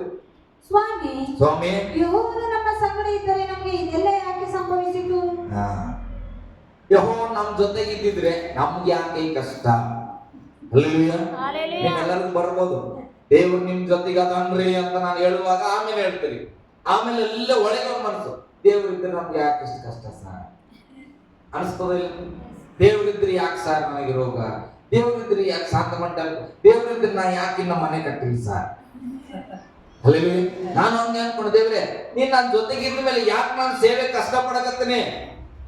ದೇವ್ರೆ ನೀನ್ ನನ್ನ ಜೊತೆಗಿದ್ಮೇಲೆ ಯಾಕೆ ನಾನು ಸಾಲದಲ್ಲಿ ಒದ್ದಾಡಕತ್ತೀನಿ? ನನ್ನ ಪ್ರಶ್ನೆ ಗಿದ್ದೋನಂತೆ ನಾನು ಹಾಕಿದ್ದೇನೆ, ದೇವ್ರಿಗೆ ಸುಮ್ಮನೆ ಒಪ್ಕೊಂಡಿಲ್ಲ, ಹೇಳಿದ್ದೆಲ್ಲ ಒಪ್ಕೊಳ್ಳಲ್ಲ. ನಾನು ಕೂಡ ಕೇಳಿದೆ, ಹೌದಪ್ಪ ಕರೆಕ್ಟ್, ನೀನ್ ನನ್ನ ಜೊತೆ ಇದ್ದಿ, ನಂಬುತ್ತೇನೆ, ಮತ್ತೆ ಯಾಕೆ ನನಗೆ ಸಮಸ್ಯೆ? ಕೇಳ್ರಿ, ಯಾಕೆ ಸಮಸ್ಯೆ? ನಿಮ್ಗೆ ಡೌಟ್ ಇದ್ರೆ ಕೇಳ್ರಿ, ಯಾಕೆ ಸಮಸ್ಯೆ? ಓದೋಣ. ಗಿದ್ದೋನ ನಮ್ಮ ಪರವಾಗಿ ಕೇಳಿದ ಪಾಪ. ನಮ್ಮ ಹಿರಿಯರು ಯೆಹೋವನ ಅದ್ಭುತಗಳನ್ನು ನಡೆಸಿ, ನೋಡ್ರಿ, ನಮ್ಮ ಹಿರಿಯರು ಯೆಹೋವನ ಅದ್ಭುತಗಳನ್ನ ನಡೆಸಿ, ಏನಂತ? ಅದ್ಭುತಗಳನ್ನ ನೋಡಿನ. ನಮ್ಮ ಹಿರಿಯರು ಯೆಹೋವನ ಅದ್ಭುತಗಳನ್ನ ನಡೆಸಿ ತಮ್ಮನ್ನು ಐಗುಪ್ತದಿಂದ ಬಿಡಿಸಿದನೆಂಬುದಾಗಿ ನಮ್ಮನ್ನ ಐಗುಪ್ತ ದೇಶದಿಂದ ಬಿಡಿಸಿದರು ಎಂಬುದಾಗಿ ವಿವರಿಸುತ್ತಾ ಇದ್ದರು. ಅವ್ರ ಹಿರಿಯರು ಏನ್ ಮಾಡ್ತಾ ಇದ್ರು? ದೇವರು ನಮ್ಮ ಸಂಗಡ ಇದ್ದನ್ರಿ, ನಮ್ಮನ್ನ ಐಗುಪ್ತ ದೇಶದಿಂದ ಬೆಳೆಸಿದ್ರಿ, ಕೆಂಪು ಸಮುದ್ರನ ವಿಭಾಗ ಮಾಡಿದ್ರಿ, ಎರಿಕೋ ಕೋಟೆನ ಬೆಳೆಸಿದ್ರಿ, ಅನೇಕ ಅದ್ಭುತ ಕಾರ್ಯಗಳನ್ನ ಅವರು ವರ್ಣನೆ ಮಾಡ್ತಾ ಇದ್ರು. ಯಾಕೆ? ದೇವರು ನಮ್ಮ ಜೊತೆ ಇದ್ದನು, ದೇವರು ನಮ್ಮ ಜೊತೆ ಇದ್ದನು, ದೇವರು ನಮಗೆ ಲಾವಕ್ಕಿ ಬರ ಮಾಡಿದನು, ದೇವರು ನಮ್ಮ ಜೊತೆ ಇದ್ದನು, ಮನ್ನಾ ಕೊಟ್ಟನು, ದೇವರು ನಮ್ಮ ಜೊತೆಗಿದ್ದನು, ಮೇಘ ಸ್ತಂಭವಾಗಿ ನಡೆಸಿದ್ನು, ದೇವರು ನಮ್ಮ ಜೊತೆಗಿದ್ದನು, ಕತ್ತಲಾದಾಗ ಅಗ್ನಿ ಸ್ತಂಭವಾಗಿ ಆತನ ನಡೆಸಿದ್ನು ಅಂತ ಅನೇಕ ಅದ್ಭುತಗಳನ್ನ ಅವರು ನಮಗೆ ಹೇಳುತ್ತಾ ಇದ್ದರು. ಹಲ್ಲೆಲೂಯಾ. ಅಂದ್ರೆ ಅರ್ಥ, ಗಿದ್ಯೋನನಿಗೆ ಹಿರಿಯರು ಹೇಳ್ಕೊಂಡು ಬಂದಾರ ಏನಂತ? ದೇವರು ಇದ್ದಾಗ ಏನೇನಾಯ್ತು, ದೇವರು ಏನೇನ್ ಮಾಡಿದನಂತ ಗಿದ್ಯೋನನಿಗೆ ಚೆನ್ನಾಗಿ ಗೊತ್ತು. ಆದ್ರೆ ಈಗ ಏನಾಗಿದೆ? ಊರಲ್ಲೆಲ್ಲ ಕಷ್ಟ ಬಂದಿದೆ, ಊರಲ್ಲೆಲ್ಲ ಸಮಸ್ಯೆ ಬಂದಿದೆ. ಅದಕ್ಕೆ ಗಿದ್ಯೋನನ ಪ್ರಶ್ನೆ ಮಾಡ್ತಾನೆ, ನಮ್ಮ ಹಿರಿಯರ ಸಂಗಡ ದೇವರಿದ್ದ ಕಾರಣ ಅವ್ರಿಗೆಲ್ಲ ಅನುಕೂಲವಾಗಿತ್ತು. ನೀನ್ ಹೇಳ್ತಾ ಇದೆಯಾ ಗಿದ್ಯೋನನೇ ನಿನ್ನ ಜೊತೆ ಯೆಹೋವನಿದ್ದಾನೆ ಅಂತ, ಹಾಗಾದ್ರೆ ನಮಗೆ ಯಾಕೆ ಕಷ್ಟ ಇದೆ ಅಂತ ಪ್ರಶ್ನೆ ಮಾಡಿದ್ರು. ಹಲ್ಲೆಲೂಯಾ. ಪ್ರಶ್ನೆ ಏನು ತಪ್ಪಿಲ್ಲ, ಒಳ್ಳೆದೇ. ಹೋದ್ರಿ. ಅಂತ ಅದ್ಭುತಗಳು ಈಗೆಲ್ಲಿವೆ? ಅಂತ ಅದ್ಭುತಗಳು ಈಗೆಲ್ಲಿ? ಕೇಳ್ರಿ, ಅಂತ ಅದ್ಭುತಗಳು ಈಗೆಲ್ಲಿ? ಹಲ್ಲೆಲೂಯಾ. ಖಾಲಿ ಗ್ಯಾಸ್ ಉರಿಯೋದು ಈಗೆಲ್ಲಿ? ಅಲ್ಲ, ಸ್ಟಾರ್ಟಿಂಗ್ ಬಂದಾಗ ಏನ್ ಮಾಡಿದ್ವಿ? ಭಜನೆ ಮಾಡಿ ಖಾಲಿ ಗ್ಯಾಸ್ 21 ದಿನ ಉರಿಸಿದ್ವಿ. ಈಗೆಲ್ಲಿ? ಹಲ್ಲೆಲೂಯಾ. ದೇವರು ಬದಲಾಗೇನಾ? ಇಲ್ಲ. ಹಾಗಾದ್ರೆ ಏನ್ ಬದಲಾಗಿದೆ? ನಮ್ಮ ನಂಬಿಕೆ ಬದಲಾಗಿದೆ. ಆಗ ಏನ್ ಮಾಡಿದ್ವಿ? ಆತ್ಮನನ್ನ ಆಧಾರ ಮಾಡ್ಕೊಂಡು, ದೇವರೇ ಯಪ್ಪ ಯಾರು ಕೊಡಂಗಿಲ್ಲ, ಯಾರು ಪರಿಚಯ ಇಲ್ಲ, ನೀನೇ ಗ್ಯಾಸ್ನ ಏನ್ ಮಾಡ್ಬೇಕು? ತುಂಬಿಸ್ಬೇಕು. ಈಗ ಏನ್ ಮಾಡ್ತೇವೆ? 100 ಫೋನ್ ನಂಬರ್ ತಗೊಂಡು ಹಚ್ಬಿಡ್ತೇವೆ. ನಂಬಿಕೆ ಎಲ್ಲಿಗೆ ಹೋಗಿದೆ? ಮನುಷ್ಯರ ಮೇಲೆ ಮೇಲೆ ಇಲ್ಲ, ನಂಬಿಕೆ ಫೋನ್ ಒಳಗಡೆ ಹೋಗಿದೆ. ಫೋನ್ 4 ನಂಬರ್ಗಳನ್ನು ಹುಡುಕುತ್ತೆ. ಅದಕ್ಕೆ ಗ್ಯಾಸ್ ಅನ್ನ ಫೋನೇ ತುಂಬಿಸ್ಬೇಕು ಹೊರತು ಯೆಹೋವನ ಅದ್ಭುತವನ್ನ ಕಾಣದಂತೆ ನಾವಾಗಿದ್ದೇವೆ. ಹಲ್ಲೆಲೂಯಾ. ನನ್ನದು ಒಂದು ಎಕ್ಸಾಂಪಲ್ ನಿಮಗೆ ನಾನು ಇಟ್ಟೇನೆ. ನಿಮ್ಮ ಜೀವಿತದಲ್ಲೂ ಕೂಡ ಅವಾಗ ದೇವರು ಅಂತದ್ದು ಮಾಡಿದ್ರು, ಅವಾಗ ದೇವರು ಇಂಥದ್ದು ಮಾಡಿದ್ರೆ, ದೇವರು ಇವತ್ತು ಯಾಕೆ ಮಾಡಿಲ್ಲ ಅಂದ್ರೆ, ಇವತ್ತು ದೇವರನ್ನ ನೀನು ಕೇಳಲಿಲ್ಲ, ದೇವರನ್ನ ಆತುಕೊಳ್ಳಲಿಲ್ಲ, ದೇವರ ಮೇಲೆ ವಿಶ್ವಾಸ ಮಾಡಲಿಲ್ಲ. ಅದಕ್ಕೆ ನಿನಗೆ ಅವತ್ತು ಕಂಡ ಅದ್ಭುತ ಇವತ್ತು ಕಾಣುತ್ತಿಲ್ಲ. ಹಲ್ಲೆಲೂಯಾ. ಗಟ್ಟಿಯಾಗಿ ಹಲ್ಲೆಲೂಯಾ. ಆತ ಗಿದೋನ ಹೇಳ್ತಾನೆ, ಅಂತ ಅದ್ಭುತ ಈಗೆಲ್ಲಪ್ಪ. ಆತನು ನಮ್ಮನ್ನು ತಿರಸ್ಕರಿಸಿ ಮಿದ್ಯಾನರ ಕೈಗೆ ಒಪ್ಪಿಸಿ ಬಿಟ್ಟಿದ್ದಾನಲ್ಲ. ಗಿದ್ಯೋನ್ ಒಂದು ಗೊತ್ತಾಗಿದೆ, ಏನಂತ? ದೇವರು ನಮ್ಮನ್ನ ತಿರಸ್ಕಾರ ಮಾಡಿಬಿಟ್ಟನ ಅಂದ್ರೆ ನಮ್ಮನ್ನ ತಿರಸ್ಕರಿಸಿಬಿಟ್ಟನ, ತಳ್ಳಿಬಿಟ್ಟ. ದೇವರು ತಳ್ಳಿ ಏನ್ ಮಾಡನ? ಶತ್ರುಗಳ ಕೈಗೆ ಒಪ್ಪಿಸಿ ಬಿಟ್ಟನ. ಅರ್ಥ ಮಾಡ್ಕೊಳ್ರಿ, ನಾವು ಬಹಳ ಸಮಸ್ಯೆಗಳಲ್ಲಿ ಸಾಗಿ ಹೋಗ್ತಾ ಇರೋ ಒಂದು ಅರ್ಥ, ನಾವು ದೇವರನ್ನ ಹಿಡಿದುಕೊಂಡಿಲ್ಲ, ದೇವರ ಆಜ್ಞೆಯಂತೆ ನಡೆದುಕೊಂಡಿಲ್ಲ, ದೇವರ ದರ್ಶನದಂತೆ ಹೋಗಿಲ್ಲ. ಅದಕ್ಕೆ ದೇವರು ಏನ್ ಮಾಡ್ತಾನ? ಸ್ವಲ್ಪ ಮಕ್ಕಳಿಗೆ ಬುದ್ಧಿ ಕಲಿಸೋಣ ಅಂತೇಳಿ ಏನ್ ಮಾಡ್ತಾನ? ಕೆಲವು ಶತ್ರುಗಳ ಕೈಯಲ್ಲಿ ನಮ್ಮನ್ನ ಸ್ವಲ್ಪ ದಿನ ಇಡುವವನಾಗಿದ್ದಾನೆ. ಹಲ್ಲೆಲೂಯಾ. ಗಟ್ಟಿಯಾಗಿ ಹಲ್ಲೆಲೂಯಾ. ಈಗ ಒಂದು ಚಿನ್ನ ಸ್ವಲ್ಪ ಮಣ್ಣಲ್ಲಿ ಬಿದ್ದೋಗ್ಬಿಟ್ಟಿತ್ತು ಅಂತ ಇಟ್ಕೊಡ್ರಿ, ನೋಡ್ಲಿಕ್ಕೆ ಹೋದಾಗ ಚಿನ್ನದ ತರ ಕೂಡ ಕಾಣಿಸ್ತದೆ, ರೌಂಡ್ ಗೋಲ್ಡ್ ತರ ಕೂಡ ಕಾಣಿಸ್ತದೆ. ಏನ್ ಮಾಡ್ತಾರ ಅವಾಗ?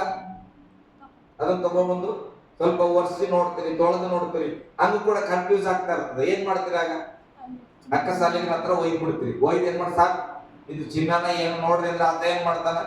ತಗೊಂಡು ನೋಡ್ತಾನ, ಸ್ವಲ್ಪ ಅರಪತ್ತು ತಗೊಂಡು ಉಜ್ತಾನ. ಅದಕ್ಕೂ ಗೊತ್ತಾಗಿಲ್ಲ ಏನ್ ಮಾಡ್ತಾನ? 5 ನಿಮಿಷ ಕೂಡ್ರಿ ಅಂತೇಳಿ ಬೆಂಕಿಯ ಕುಲುಮೆ ಒಳಗಡೆ ಹಾಕ್ಬಿಡ್ತಾನ. ಹಲ್ಲೆಲೂಯಾ.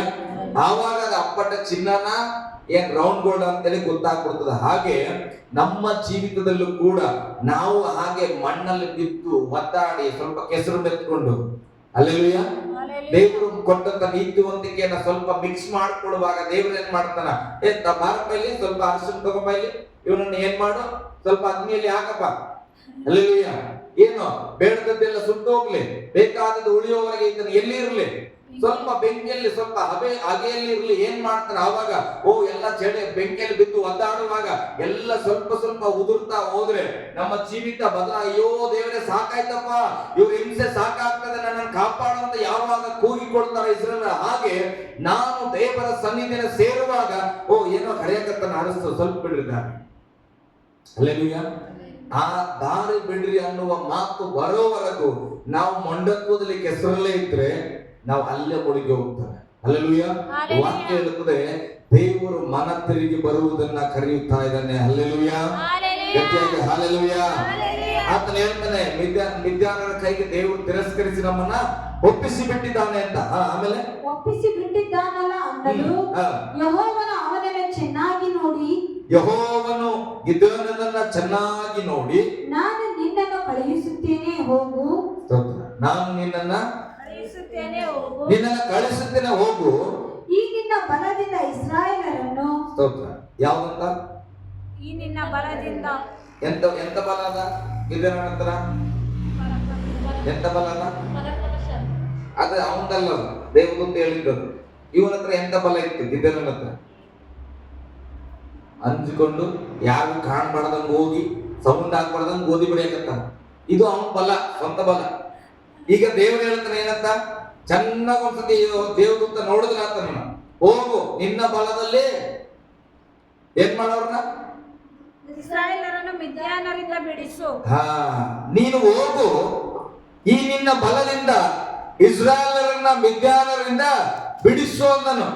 ನಿಮಗೆ ಕರೀತೇವೆ ಇಲ್ಲಿ. ಉದಾಹರಣೆಗೆ ಸ್ವಾತ್ಯಮ ಕರೆದು ರಬ ರಬ ರಬ ಅಂತೇಳಿ ಪ್ರಾರ್ಥನೆ, ದೇವ್ರು ಹೇಳ್ತಾ ಇದ್ದಾನೆ, ಸ್ವಾತ್ಯಮ ಹೋಗು, ಈ ಪಟ್ಟಣಕ್ಕೆಲ್ಲ ನೀನ್ ಸುವಾರ್ತೆಯಲ್ಲಿ ಎಲ್ಲರೂ ರಕ್ಷಣೆ ತಗೊಂಡ್ಬಂದ್ಬಿಡು ಅಂತಂದ್ರೆ ಒಂದ್ ಕಣ್ಣಾಗಿ ಹಿಂಗ್ ನೋಡ್ತಾನ, ಯಾರಿಗೂ ಹೇಳ್ತಾರೆ ಇವರು? ಹಲ್ಲೆಲೂಯಾ. ನಾನು ಇಡೀ ಅವರ ಸುವಾರ್ತೆ ಹೇಳಿ ತರದ ಇದು ಯಾರಿಂದ ಆಗಿತ್ತು? ಹಲ್ಲೆಲೂಯಾ. ಅನಿಸ್ತದಿಲ್ಲ. ನಾವೇನೇ ಹೇಳ್ತೇವೆ, ನೀನು ಹೋಗಿ ಇದು ಮಾಡಂದ್ರೆ ನನಗೆ ದೇವರು ಹೇಳ್ತಾರೆ 2026 ನಾನು ನಿಮ್ಗೆ ಇದ್ರೊಳಗೆ ಹೇಳ್ತೇನೆ, ನೆಕ್ಸ್ಟ್ ಅಥವಾ ಏಪ್ರಿಲ್ ತಿಂಗಳಿಂದ ಪ್ರತಿ ತಿಂಗಳು ನಾವು ನಮ್ಮ ಮೈಸೂರಿಗೆ ಹೋಗ್ತಾ ಇದ್ದೇವೆ. ಕಾರಣ ಮಿಷನ್ಸ್ಗಾಗಿ. ಹಲ್ಲೆಲೂಯಾ. ದೇವರು ನಮ್ಮ ಹೃದಯದಲ್ಲಿ ಹಾಕಿದ 9 ವರ್ಷದ ಹಿಂದೆ ಕೊಟ್ಟ ದರ್ಶನವನ್ನ ಈಗ ಕಷ್ಟ ಆದ್ರೂ ಕೈ ತೆಗೆದುಕೊಳ್ತಾ ಇದ್ದಾರೆ. ತಿಂಗಳಿಗೊಂದು ದಿನ ಮುಕ್ಕಳೆ ಗ್ರಾಮದಲ್ಲಿ ಸುವಾರ್ತೆ ಕೂಟವನ್ನ ಅಂದ್ರೆ ಮನೆಯಲ್ಲೇ ಸಭೆಯನ್ನ ಪ್ರಾರಂಭಿಸಿ ತಿಂಗಳಿಗೆ ಒಂದು ದಿನ ಎಲ್ಲರನ್ನ ಯಾರ್ಯಾರು ನಂಬಿಗಸ್ತರಿದ್ದಾರೆ ಅವ್ರನ್ನ ಕರೆಸಿ ಪ್ರಾರ್ಥನೆ ಮಾಡಿ ಬರುವಂತದ್ದು ನಮ್ಮ ಸೇವೆಯ ಒಂದು ಭಾಗವಾಗಿದೆ. ಹಲ್ಲೆಲೂಯಾ. ಯಾಕೆ ದೇವರು ಮಾತಾಡಿದ್ನೋ ಏನಂತ, ನಿನ್ನ ಬಲದಿಂದ ಹೋಗಿ ಅವ್ರನ್ನ ಬಿಡಿಸಂತ. ನಾವ್ ಅನ್ಕೊಂಡ್ವಿ ತಿಂಗಳಿಗೊಮ್ಮೆ ಎಲ್ಲಪ್ಪ 4,500 ರೂಪಾಯಿ ಖರ್ಚು ಮಾಡಿ ಸುವಾರ್ತೆ ಹೇಳಕ್ಕೆ ಹೋಗೋದು. ಹಲ್ಲೆಲೂಯಾ. ಇಲ್ಲಿ ಕೂಡ ಆತನಾಗೆ ಅನ್ಕೊಳ್ತಾನ ಏನಂತ, ನಿನ್ನ ಬಲದಿಂದ ಹೋಗಿ ಬಿಡಿಸಂದ್ರೆ ಆತ ಏನ್ ಹೇಳ್ತಾನ ಹೋದ್ರಿ. ಆಗ ಗಿದ್ಯೋನನು ಆತನಿಗೆ ಸ್ವಾಮಿ ನಾನು ಇಸ್ರಾಯೇಲರನ್ನು ರಕ್ಷಿಸುವುದು ಹೇಗೆ? ಮನಸ್ಸೆ ಕುಲದಲ್ಲಿ ನನ್ನ ಮನೆಯು ಕನಿಷ್ಠವಾದದ್ದು ಮತ್ತು ನಾನು ನನ್ನ ಕುಟುಂಬದಲ್ಲಿ ಅಲ್ಪನು ಅನ್ನಲು. ನಾನು ನನ್ನ ಕುಟುಂಬದಲ್ಲೇ ಅಲ್ಪನು. ಹಲ್ಲೆಲೂಯಾ. ಮನಸ್ಸೆ ಕುಲ ಇದೆ ಆ ಜನಾಂಗದಲ್ಲಿ, ನನ್ನ ಮನೆಯೇ ಕಡಿಮನೆ ಲಾಸ್ಟ್. ಆ ಮನೆಯಲ್ಲಿ ಕೂಡ ಮತ್ತೆ ನಾನು ಇನ್ನ ಲಾಸ್ಟ್. ಹಲ್ಲೆಲೂಯಾ. ಗಟ್ಟಿಯಾಗಿ ಹಲ್ಲೆಲೂಯಾ. ನಾನು ಹೋಗಿ ಹೇಗಪ್ಪ ಮಿದ್ಯಾನರ ಕೈಯಿಂದ ಇಸ್ರಾಯೇಲರನ್ನ ಬಿಡಿಸೋದು ಅಂತ ಪ್ರಶ್ನೆ ಮಾಡಿದ್ರು. ಇವತ್ತು ನಿಮ್ಮ ಜೀವಿತದಲ್ಲಿ ಕೂಡ ಅನ್ಕೊಳ್ಬೇಕು, ನಿಮ್ ಜನಾಂಗದಲ್ಲಿ ನೀವೇ ಏನು ಇಲ್ಲದವರಾಗಿರ್ಬೋದು, ನಿಮ್ಮ ಮನೆಯಲ್ಲಿ ನೀವೇ ಬಹಳ ಕೇರ್ಲೆಸ್ ಆಗಿರಬಹುದು. ಆದ್ರೆ ದೇವ್ರು ಹೇಳ್ತಾನ, ನೀನೇ ನಿನ್ನ ಕುಟುಂಬವನ್ನ ಬಿಡಿಸಬೇಕು. ಹಲ್ಲೆಲೂಯಾ. ನೀನೇ ನಿನ್ನ ಜನಾಂಗವನ್ನ ರಕ್ಷಿಸಬೇಕು ಅಂತ ಹೇಳ್ತಾನ. ಆಗ ನಿನ್ನ ಮನಸ್ಸು ಅನ್ಸ್ಬೋದು, ನಾನು ಎಷ್ಟರವಳಪ್ಪ, ನಾನು ಎಷ್ಟರವನು, ನಾನು ಹೇಗೆ ನನ್ನ ಜನನ ರಕ್ಷಣೆಗೆ ತರಕಾಗ್ತದೆ ಎಂಬುದಾಗಿ. ಹಲ್ಲೆಲೂಯಾ. ಈಗ ಓದೋಣ. ಅಲ್ಪನು ಅನ್ನಲು ಯೆಹೋವನು ಅವನಿಗೆ, ನಾನು ನಿನ್ನ ಸಂಗಡ ಇರುವುದರಿಂದ ನೀನು ಮಿದ್ಯಾನರೆಲ್ಲರನ್ನು ಒಬ್ಬ ಮನುಷ್ಯನನ್ನು ಎಂಬಂತೆ ಸಂಹರಿಸಿ ಬಿಡುವಿ ಅನ್ನಲು. ಸ್ತೋತ್ರ. ಗಟ್ಟಿಯಾಗಿ ಹಲ್ಲೆಲೂಯಾ. ಮಿದ್ಯಾನನ ಬಲ ಎಂತದಂದ್ರೆ ಹೇಡಿಯ ಬಲ, ಅಂಜುವಂತ ಬಲ. ಆದ್ರೆ ದೇವದೂತನು ಆ ಬಲವನ್ನ ಎಲ್ಲೂ ಕೂಡ ಅಡ್ವರ್ಟೈಸ್ಮೆಂಟ್ ಮಾಡಲೇ ಇಲ್ಲ. ಬಂದ ತಕ್ಷಣ ಅದನ್ನು ಹೇಳಿದ್ದೇನು, ಪರಾಕ್ರಮಶಾಲಿ. ಯಾಕೆ? ದೇವದೂತನಿಗೆ ಗೊತ್ತು ಆ ಕತ್ತು ಬಡಿತಿರುವಂತ ಗಿದ್ಯೋನನ ಸಂಗಡ ದೇವರನ್ನ. ಹಲ್ಲೆಲೂಯಾ. ಅದಕ್ಕೆ ಆ ದೇವದೂತನು ಗಿದ್ಯೋನನನ್ನ ನೋಡ್ತಾ ಇಲ್ಲ, ಗಿದ್ಯೋನನ ಸಂಗಡ ಇರುವ ದೇವರನ್ನ ನೋಡಿ ಹೇಳ್ತಾನ, ಪರಾಕ್ರಮಶಾಲಿ ಎಂಬುದಾಗಿ. ಇವತ್ತು ಲೋಕ ನಿನ್ನನ್ನ ನೋಡಿ ಹೇಳ್ಬೋದು, ಈಕೆ ಬಲಹೀನಳಂತ. ಆದ್ರೆ ದೇವರು ಯಾವತ್ತೂ ಹಾಗೆ ಕರೆಯಲ್ಲ. ದೇವರು ನೋಡ್ತಾನೆ, ನಾನು ಆಕೆಯ ಒಳಗಡೆ ಇದ್ದೇನೆ, ಹಾಗಾದ್ರೆ ನಾನು ಸರ್ವಶಕ್ತನಾದ ನನ್ನ ಮಗಳು ಕೂಡ ಸರ್ವಶಕ್ತರು. ಹಲ್ಲೆಲೂಯಾ. ಗಟ್ಟಿಯಾಗಿ ಹಲ್ಲೆಲೂಯಾ. ನನ್ನ ಹೆಂಡತಿ ಹೇಳಿದ್ದು ಜೀರೋ ಅಕೌಂಟ್ ಎಷ್ಟು ಕೆಲಸ ಮಾಡುತ್ತೆ ನನ್ನ ಹೃದಯದಲ್ಲಿ ಅಂದ್ರೆ ನಾನು ಯೋಚನೆ ಮಾಡ್ತೇನೆ, ಹೌದಲ್ಲಪ್ಪ ನಾನು ಜೀರೋ ಅಕೌಂಟ್ ನನ್ನ ಹೆಸರು ಜೀರೋ ಅಕೌಂಟ್ ಇದ್ದಿರಬಹುದು, ಆದ್ರೆ ನನ್ನ ಜೊತೆಲಿ ಯೆಹೋವನು ಇರುವ ಕಾರಣ ನನ್ನ ಅಗತ್ಯತೆಗಳಿಗೆ ಒದಗಿಸುವ ಅಕೌಂಟ್ ಆಗಿದೆ. ಹಲ್ಲೆಲೂಯಾ. ಗಟ್ಟಿಯಾಗಿ ಹಲ್ಲೆಲೂಯಾ. ಒಬ್ಬ ತಂಗಿ ಫೋನ್ ಮಾಡ್ಬಿಟ್ಲು, ನಾನು ಎಬ್ಸಿಲ್ಲ, ಬರ್ತಾ ಇದ್ದೆ ಬಸ್ಸಲ್ಲಿ, ಏನಕ್ಕೆ ಇರ್ಬೋದಪ್ಪ ಅಂತೇಳಿ. ಆಮೇಲೆ ಮತ್ತೆ ನಾನು ನೋಡಿಲ್ಲ, ಹಚ್ಚಿದೆ. ನೋಡಿದ್ರೆ, ಸರ್ ನಾನು ನಿಮ್ಗೆ ಟೈತ್ ಕೊಡ್ಬೇಕಂತ, ಅದಕ್ಕೆ ನಾನು ಅಮ್ಮವ್ರಿಗೆ ಫೋನ್ ಮಾಡಿ ಟೈತ್ ಹಾಕಿದ್ದೇನೆ. ಹಲ್ಲೆಲೂಯಾ. ನಿರೀಕ್ಷೆ ಉಂಟಾ? ಟೈತ್ ಬರ್ಬೋದು, ಅಲ್ಲೇ ಉಂಟಾ? ನಿರೀಕ್ಷೆನೇ ಇಲ್ಲ, ಅವ್ರು ಟೈತ್ ಕೊಡ್ಬೋದು ಅಂತ. ಆದ್ರೆ ಯಾವಾಗ ಖಾಲಿ ಅಕೌಂಟ್ ವಿಶ್ವಾಸ ಮಾಡಿ ನಾನು ಟ್ರೈನಿಗೆ ಇರ್ತಾನಲ್ಲ, ಆವಾಗ ದೇವರು ಡಿಸೈಡ್ ಮಾಡಿ ನನ್ನ ಮಗ ತಿರುಗಿ ಬಂದ, ನಾನು ನಂಬಿದ್ದೀನಿ. ಹಲ್ಲೆಲೂಯಾ. ಆತನ ನನ್ನನ್ನು ನಂಬಿ ಪ್ರಯಾಣಿಸ್ತಾ ಇದ್ದಾನೆ.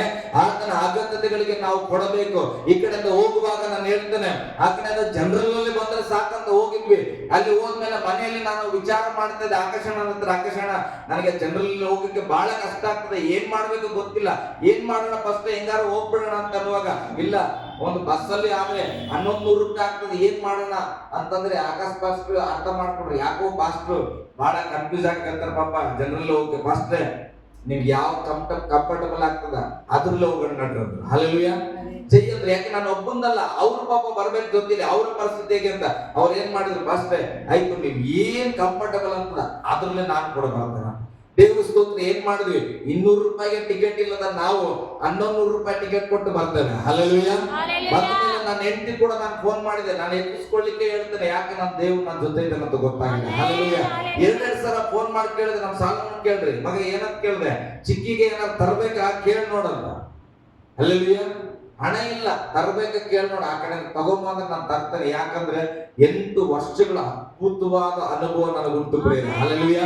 1 ವರ್ಷ ಸ್ವಲ್ಪ ಏರುಪೇರಾಗಿ ನಾನು ನೊಂದಿದ್ದೇನೆ, ಆದ್ರೆ ಹೇಳ್ತೇನೆ, ಯೆಹೋವನು ನಮ್ಮ ಜೊತೆ ಇದ್ದರೆ ನಾವು ಎಲ್ಲವನ್ನ ಮಾಡ್ಲಿಕ್ಕೆ ಶಕ್ತರಾಗಿದ್ದೇವೆ. ಹಲ್ಲೆಲೂಯಾ. ಗಟ್ಟಿಯಾಗಿ ಹಲ್ಲೆಲೂಯಾ. ಓಕೆ, ಇಲ್ಲ ಏನಂತ ಹೇಳ್ತಾನೆ, ನಿನ್ನ ಜೊತೆ ಯೆಹೋವನು ಓದ್ ಮಗ ವಚನ ಬಂದ್ರೆ ಸರಿ. ಆಗ ಗಿದ್ಯೋನನಿಗೆ ಆಗ ಗಿದ್ಯೋನನು ಹಾ. ಆತನಿಗೆ, ಸ್ವಾಮಿ, ನಾನು ಇಸ್ರಾಯೇಲರನ್ನು ರಕ್ಷಿಸುವುದು ಹೇಗೆ? ನಾನು ಇಸ್ರಾಯೇಲರನ್ನು ರಕ್ಷಿಸುವುದು ಹೇಗೆ? ಮನಸ್ಸೆ ಕುಲದಲ್ಲಿ ನನ್ನ ಮನೆಯು ಕನಿಷ್ಠವಾದುದು. ನೆಕ್ಸ್ಟ್ ವಚನ. ಅನ್ನಲು ಯೆಹೋವನು ಅವನಿಗೆ, ನಾನು ನಿನ್ನ ಸಂಗಡ ಇರುವುದರಿಂದ ನೀನು ಮಿದ್ಯಾನರೆಲ್ಲರನ್ನು ಒಬ್ಬ ಮನುಷ್ಯನೋ ನೀನು ಮಿದ್ಯಾನರ ಗುಂಪುಗಳನ್ನೆಲ್ಲ ಒಬ್ಬ ಮನುಷ್ಯನು ಅನ್ನುವ ಹಾಗೆ ಸಂಹರಿಸಿ ಬಿಡುವಿ ಅಂದನು. ಹಲ್ಲೆಲೂಯಾ. ನೋಡ್ರಿ, ದೇವರು ಎಂತ ಬಲ ಕೊಟ್ಟನ. ಈ ಗಿದ್ಯೋನ ಹೇಳ್ತಾನೆ, ಅವ್ರ ದೊಡ್ಡ ಸೈನ್ಯ ಇದೆ ಸ್ವಾಮಿ, ನಾನು ಹೆಂಗೆ ಬಿಡಿಸೋದಂತ. ಆದ್ರೆ ದೇವ್ರು ಹೇಳ್ತಾನೆ, ನಾನ್ ನಿನ್ ಜೊತೆ ಇದ್ದಾಗ ಇಡೀ ಸೈನ್ಯವನ್ನ ಒಬ್ಬ ಮನುಷ್ಯನನ್ನ ಹೇಗೆ ಹೊಡಿತೆ ಹಂಗೆ ಹೊಡೆದಾಕ್ತೇನೆ. ಹಲ್ಲೆಲೂಯಾ. ಅರ್ಥ ಆಗ್ತಾ ಇದೆನಾ? ನಾವು ಅನ್ಕೊಳ್ತೇವೆ, ದೇವ್ರೇ ನನ್ಗೆ ಈ ಕಡೆ ಸಾಲ, ಈ ಕಡೆ ಕುಟುಂಬ, ಈ ಕಡೆ ಸಭೆ, ಈ ಕಡೆ ನನ್ನ ವೈಯಕ್ತಿಕವಾದ ಆಸೆಗಳು, ನನ್ನ ನಿರ್ಧಾರಗಳು, ಸೇವೆ, ದರ್ಶನ ಬಹಳದಪ್ಪ, ಇದು ನಾನು ಹೇಗೆ ನಿಭಾಯಿಸ್ಲಿಕ್ಕೆ ಆಗ್ತದ? ದೇವ್ರು ಹೇಳ್ತಾರ, ಮಗನೇ, ನಾನ್ ನಿನ್ನ ಜೊತೆ ಇರುವಾಗ ಇದೆಲ್ಲ ಒಂದು ರಸಗುಲ್ಲ ತಿಂದಂಗೆ ತಿಂದ್ಬಿಡ್ತೇನೆ. ಹಲ್ಲೆಲೂಯಾ. ಗಟ್ಟಿಯಾಗಿ ಹಲ್ಲೆಲೂಯಾ. ಅಂದ್ರೆ ನಾವ್ ಹೆಂಗೆ ಯೋಚನೆ ಮಾಡ್ತಿದ್ವಿ, ಇದು ಒಂದಿದೆ, ಅದು ಒಂದಿದೆ, ಇದು ಒಂದಿದೆ, ಅದು ಒಂದಿದೆ. ಆದ್ರೆ ಒಂದು ಮರ್ತೋಗ್ತಾ ಇದಾವೆ, ಇದೆಲ್ಲ ಸಮಸ್ಯೆ ಇದೆ. ಸಮಸ್ಯೆಗಳ ಮಧ್ಯದಲ್ಲಿ ದೇವರು ನನ್ನ ಜೊತೆ ಇದ್ದಾನೆ ಅನ್ನೋ ಸತ್ಯವನ್ನ ನಾವು ಬಿಟ್ಟು ಕೊಡಬಾರದು. ಹಲ್ಲೆಲೂಯಾ. ಅದಕ್ಕೆ ಯೆಹೋವನು ಹೇಳ್ತಾನೆ, ನಾನ್ ನಿನ್ ಜೊತೆ ಇದ್ದೇನೆ. ಇದನ್ನು ಏನ್ ಮಾಡ್ತಿ? ಒಂದು ದೊಡ್ಡ ಜನಾಂಗವನ್ನು ಒಬ್ಬ ವ್ಯಕ್ತಿಯಂತೆ ನೀನು ಇಲ್ಲದ ಹಾಗೆ ಮಾಡುತ್ತಿ. ಹಲ್ಲೆಲೂಯಾ. ಗಟ್ಟಿಯಾಗಿ ಹಲ್ಲೆಲೂಯಾ. ನಿಮ್ ಸಮಸ್ಯೆನೆಲ್ಲ ಬರೆದು ಒಂದು ಪೇಪರ್ ನಲ್ಲಿ ಮುದ್ದೆ ಮಾಡಿ ಅಂದ್ರೆ ಏನ್ ಕಷ್ಟ ಆಗ್ತದ? ಮುದ್ದೆ ಮಾಡ್ರಿ ಅಂದ್ರೆ ಮುದುಡ್ರಿ ಅಂದ್ರೆ ಎಲ್ಲ ಸಾಲ ಬರೀರಿ, ರೋಗ ಬರೀರಿ, ಅದು ಬರೀರಿ, ಇದು ಬರೀರಿ, ಎಲ್ಲ ಬರೀರಿ ಅಂತ ಹೇಳಿ ಮುದುಡ್ಸ್ರಿ, ಆ ಕೈಯಲ್ಲಿ ಇಟ್ಕೊಡ್ರಿ. ಈಗ ಅದನ್ನ ಎಸಿರಿ ಅಂತೇವಲ್ಲ, ಆ ರೀತಿ ಹೇಳ್ತಾನ ದೇವ್ರು. ಎಲ್ಲರನ್ನ ಏನ್ ಮಾಡ್ತಿ? ಒಂದು ವ್ಯಕ್ತಿಯ ಹಾಗೆ ನೀನು ನೂಕಿ ಬೆಳೆಸ್ಬಿಡ್ತಿ ಅಂತ. ಹಲ್ಲೆಲೂಯಾ. ಗಟ್ಟಿಯಾಗಿ ಹಲ್ಲೆಲೂಯಾ. ಈಗ ನಾವು ಯೋಚನೆ ಮಾಡಬೇಕಾಗಿರೋದು, ಇಂಥ ಬಲ ಯಾವಾಗ ಬರ್ತದ ನಮ್ಗೆ? ದೇವ್ರು ನಮ್ಮ ಸಂಗಡ ಇದ್ದರೆ. ಹಲ್ಲೆಲೂಯಾ. ದೇವ್ರು ಯಾವಾಗ ನಮ್ಮ ಸಂಗಡ ಇರ್ತಾನ? ದೇವ್ರು ಯಾವಾಗ ಇರ್ತಾನ ನಮ್ಮ ಸಂಗಡ?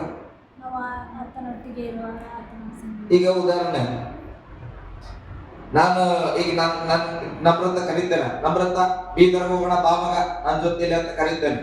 ಈಗ ನಮ್ರತ ಮತ್ತೆ ಸ್ವಾತಿಗೆ ಕರೀತೇನೆ, ಇಬ್ಬರಿಗೂ. ನಮ್ರತ ನಾನು ಬರ್ತೇನೆ ಫಸ್ಟ್ ಹೋಗೋಣ ಅಂದ್ರು. ಸ್ವಾತಿನ ಏನ್ ಮಾಡ್ತಾನೆ, ನನ್ಗೆ ಸ್ವಲ್ಪ ಕೆಲಸ ಇದೆ ಅಂತ. ಈಗ ನಾನು ನಮ್ರತ ಬೀದರ್ಗೆ ಹೋಗ್ತಾ ಇದ್ದೇನೆ. ಈಗ ನಮ್ರತಳಿಗೆ ಹಸುವಾಯ್ತು, ಸ್ವಾತಿಗೆ ಇಲ್ಲಿ ಹಸುವಾಯ್ತು, ಕೆಲಸ ಇತ್ತು ಸ್ಥಳದಲ್ಲಿ. ಈಗ ನಮ್ರತ ಹೇಳ್ತಾಳ, ಸ್ವಲ್ಪ ಹಸು ಆಗ್ತಾ ಇದೆ ಅಂದ್ರೆ ನಾನೇನ್ ಮಾಡ್ತೇನೆ, ಹೋಗೋ ಸಮೋಸ ತಿಂತೀಯಾ, ಗೋಬಿ ತಿಂತೀಯಾ, ಏನ್ ತಿಂತ, ಪಿಜ್ಜಾ ತಿಂತೀಯಾ ತಿಂದಂತಾನೆ. ಈಗ ಇಲ್ಲಿ ಅಮ್ಮ ಸ್ವಾತಿಮ ಕೆಲಸದಲ್ಲಿ ಇದ್ದಾಳ, ಹಸುವಾಯ್ತು. ನಂಗೆ ಹಸುವಾಯ್ತು ಅಂದ್ರೆ ಪಿಜ್ಜಾ ಸಿಗ್ತದ? ಹೊಲದಲ್ಲಿ ಇದ್ರೆ ಏನ್ ಸಿಗ್ತದ? ಪಿಕಾಸನ್ ಸಿಗ್ತದ. ಹಲ್ಲೆಲೂಯಾ. ಹಾಗಾದ್ರೆ ಆಕೆಗೂ ಪಿಜ್ಜಾ ಸಿಗ್ಬೇಕಿತ್ತಂದ್ರೆ ಏನ್ ಮಾಡ್ಬೇಕಿತ್ತು ಆಕೆ? ಅಂದ್ರೆ ಪಾಸ್ಟರ್ ಜೊತೆ ಹೋಗ್ಬೇಕಿತ್ತ. ಹಾಗೆ ದೇವರ ಸಂಗಡ ಇದ್ದರೆ ನಮಗೆ ಎಲ್ಲವೂ ದೊರಕುವಂಥದ್ದು.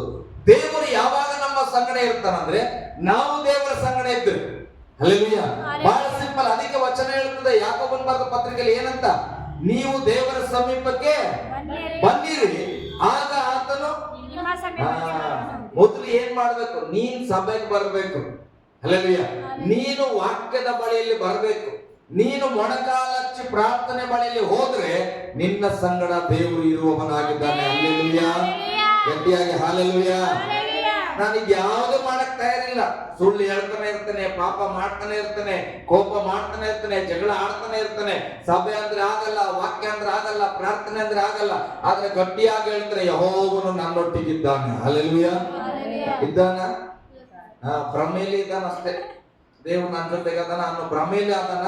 ಭ್ರಮೆಯಲ್ಲಿ ಆತ ಮುಗಿಸ್ತಾನೆ ಜೀವಿತ. ಹಲ್ಲೆಲೂಯಾ. ಗಟ್ಟಿಯಾಗಿ ಹಲ್ಲೆಲೂಯಾ. ದೇವರು ನಮ್ಮ ಜೊತೆ ಇರ್ಬೇಕಂದ್ರೆ ನಾವು ನಿರ್ಧಾರ ಮಾಡ್ಬೇಕು ಮೊದಲು. ದೇವ್ರೆ, ನಾನು ನಿನ್ ಜೊತೆ ಇರ್ತೇನೆ, ನೀನ್ ಯಾವಾಗ ನನ್ನ ಸಂಗಡ ಇರು, ನಾನ್ ನೀನ್ ಹೇಳ್ದಂಗೆ ಇರ್ತೇನೆ, ನಾನ್ ನೀನ್ ಹೇಳಿದ ಹಾಗೆ ಮಾಡ್ತೇನಂದ್ರೆ ಅವಾಗ ಮಿದ್ಯಾನರನ್ನೆಲ್ಲ ಆತನ ಏನ್ ಮಾಡ್ತಾನೆ? ಬಡಿದು ಹಾಕುವವನಾಗಿದ್ದಾನೆ. ಹಲ್ಲೆಲೂಯಾ. ಗಟ್ಟಿಯಾಗಿ ಹಲ್ಲೆಲೂಯಾ. ಓಕೆ, ನಾನು ಇದನ್ನ ಸಿಂಪಲ್ ಆಗಿ ಹೇಳಿ ಮುಗಿಸ್ಬಿಡ್ತಾನೆ, ಸಮಯ ಮುಂದೆ ಇದೆ. ಹಲ್ಲೆಲೂಯಾ. ನಾ ಮತ್ತೆ ಯಾವಾಗ ಹೇಳ್ತೇನೆ, ಮಿದ್ಯಾನರನ್ನ ಈಗ ಯುದ್ಧ ಮಾಡ್ಲಿಕ್ಕೆ ಯಾರಿಗೆ ಅಧಿಕಾರ ಕೊಟ್ಟನು? ಗಿದ್ಯೋನನಿಗೆ ಕೊಟ್ಟನು.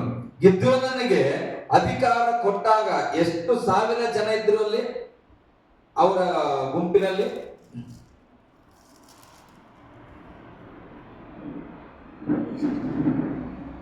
ಹಲ್ಲೆಲೂಯಾ. Hallelujah.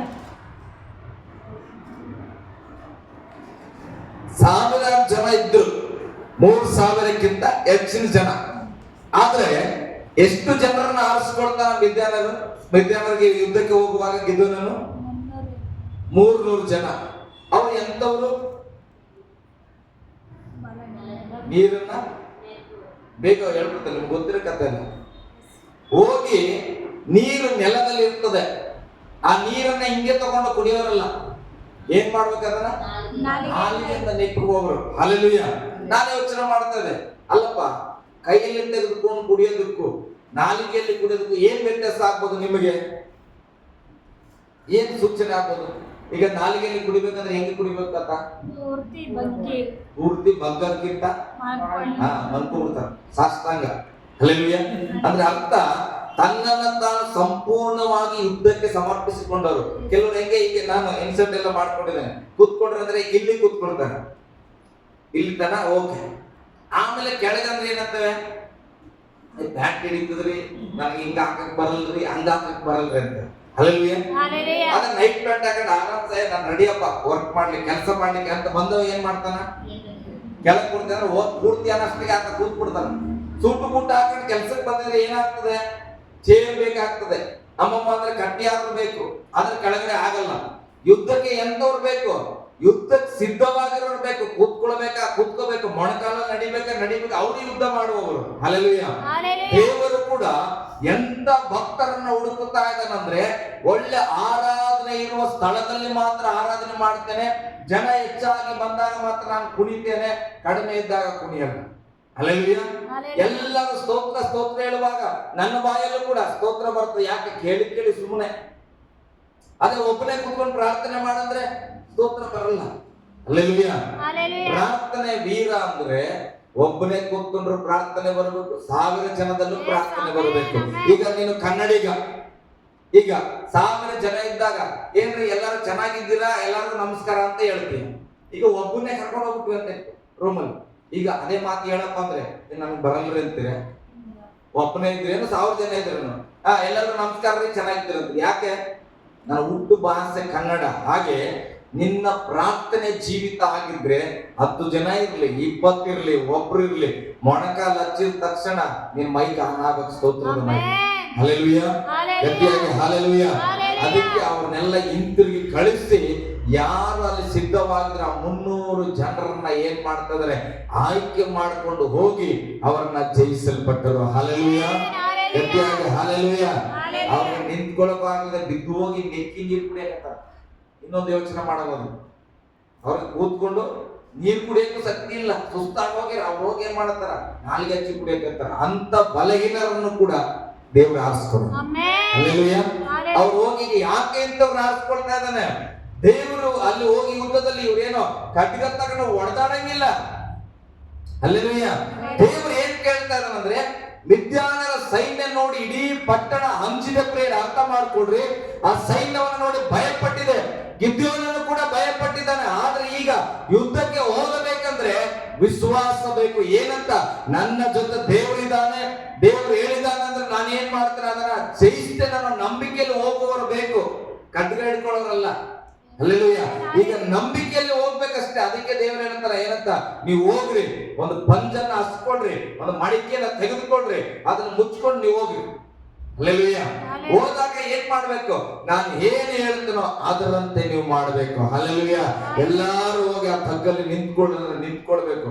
ಅಲ್ಲಿ ಹೋಗಿ ಏನ್ ಮಾಡ್ಬೇಕು, ಒಂದು ಸ್ವರ ಇದ್ದವರನ್ನು ಯಾವಾಗ ಹೇಳ್ತಾನೆ ಅವಾಗ ಇವರೆಲ್ಲ ಏನ್ ಮಾಡ್ಬೇಕು, ಆ ಮಡಿಕೆ ನಾವು ಹೊಡೆದಾಕ್ಬೇಕು. ಹಲ್ಲೆಲೂಯಾ. ಗಟ್ಟಿಯಾಗಿ ಹಲ್ಲೆಲೂಯಾ. ದೇವರು ಏನ್ ಪ್ಯಾಟರ್ನ್ ಕೊಡ್ತಾನೋ ಅದರಂತೆ ಮಾಡಿದಾಗ ಬೈಬಲ್ ಹೇಳ್ತದೆ, ಶತ್ರುಗಳು ಅಂಜಿ ಓಡಿ ಹೋದ್ರ. ಹಲ್ಲೆಲೂಯಾ. ಈಗ ನಾವೇಂಗೆ ಅಂದ್ರೆ, ಸುಮ್ಮನೆ ಹೋದ್ರೆ ಅವ್ರು ಬಂದು ಹೊಡೆದ್ಬಿಟ್ರೆ, ನಮ್ಮನ್ನ ಕೊಂದ್ಬಿಟ್ರೆ, ನಮ್ಮನ್ನ ನಾಶ ಮಾಡ್ಬಿಟ್ರೆ ಈ ಪ್ರಶ್ನೆ ಎಲ್ಲ ಮಾಡ್ತವೆ. ಆದ್ರೆ ಗಿದ್ಯೋನರ ತಂಡ ಇದ್ಯಾವ್ದು ಪ್ರಶ್ನೆ ಮಾಡಿಲ್ಲ. ಹೋಗ್ರಿ ಅಂದ್ರೆ ಹೋದ್ರು, ಸ್ತೋತ್ರ ಹೇಳಿ ಅಂದ್ರೆ ಹೇಳಿದ್ರು, ಆರ್ಭಟ ಮಾಡಿದ್ರು, ಹೊಡೆದಾಕಿದೆ ಅಂದ್ರೆ ಹೊಡೆದಾಕಿದ್ರು. ಹಲ್ಲೆಲೂಯಾ. ಅವಾಗ ಅದನ್ನೆಲ್ಲ ಏನ್ ಮಾಡಿ ದೋಚ್ಕೊಂಡ್ ಬರ್ರಿ ಅಂದ್ರೆ ದೋಚ್ಕೊಂಡ್ ಬಂದ್ರು. ಹಲ್ಲೆಲೂಯಾ. ಗಟ್ಟಿಯಾಗಿ ಹಲ್ಲೆಲೂಯಾ.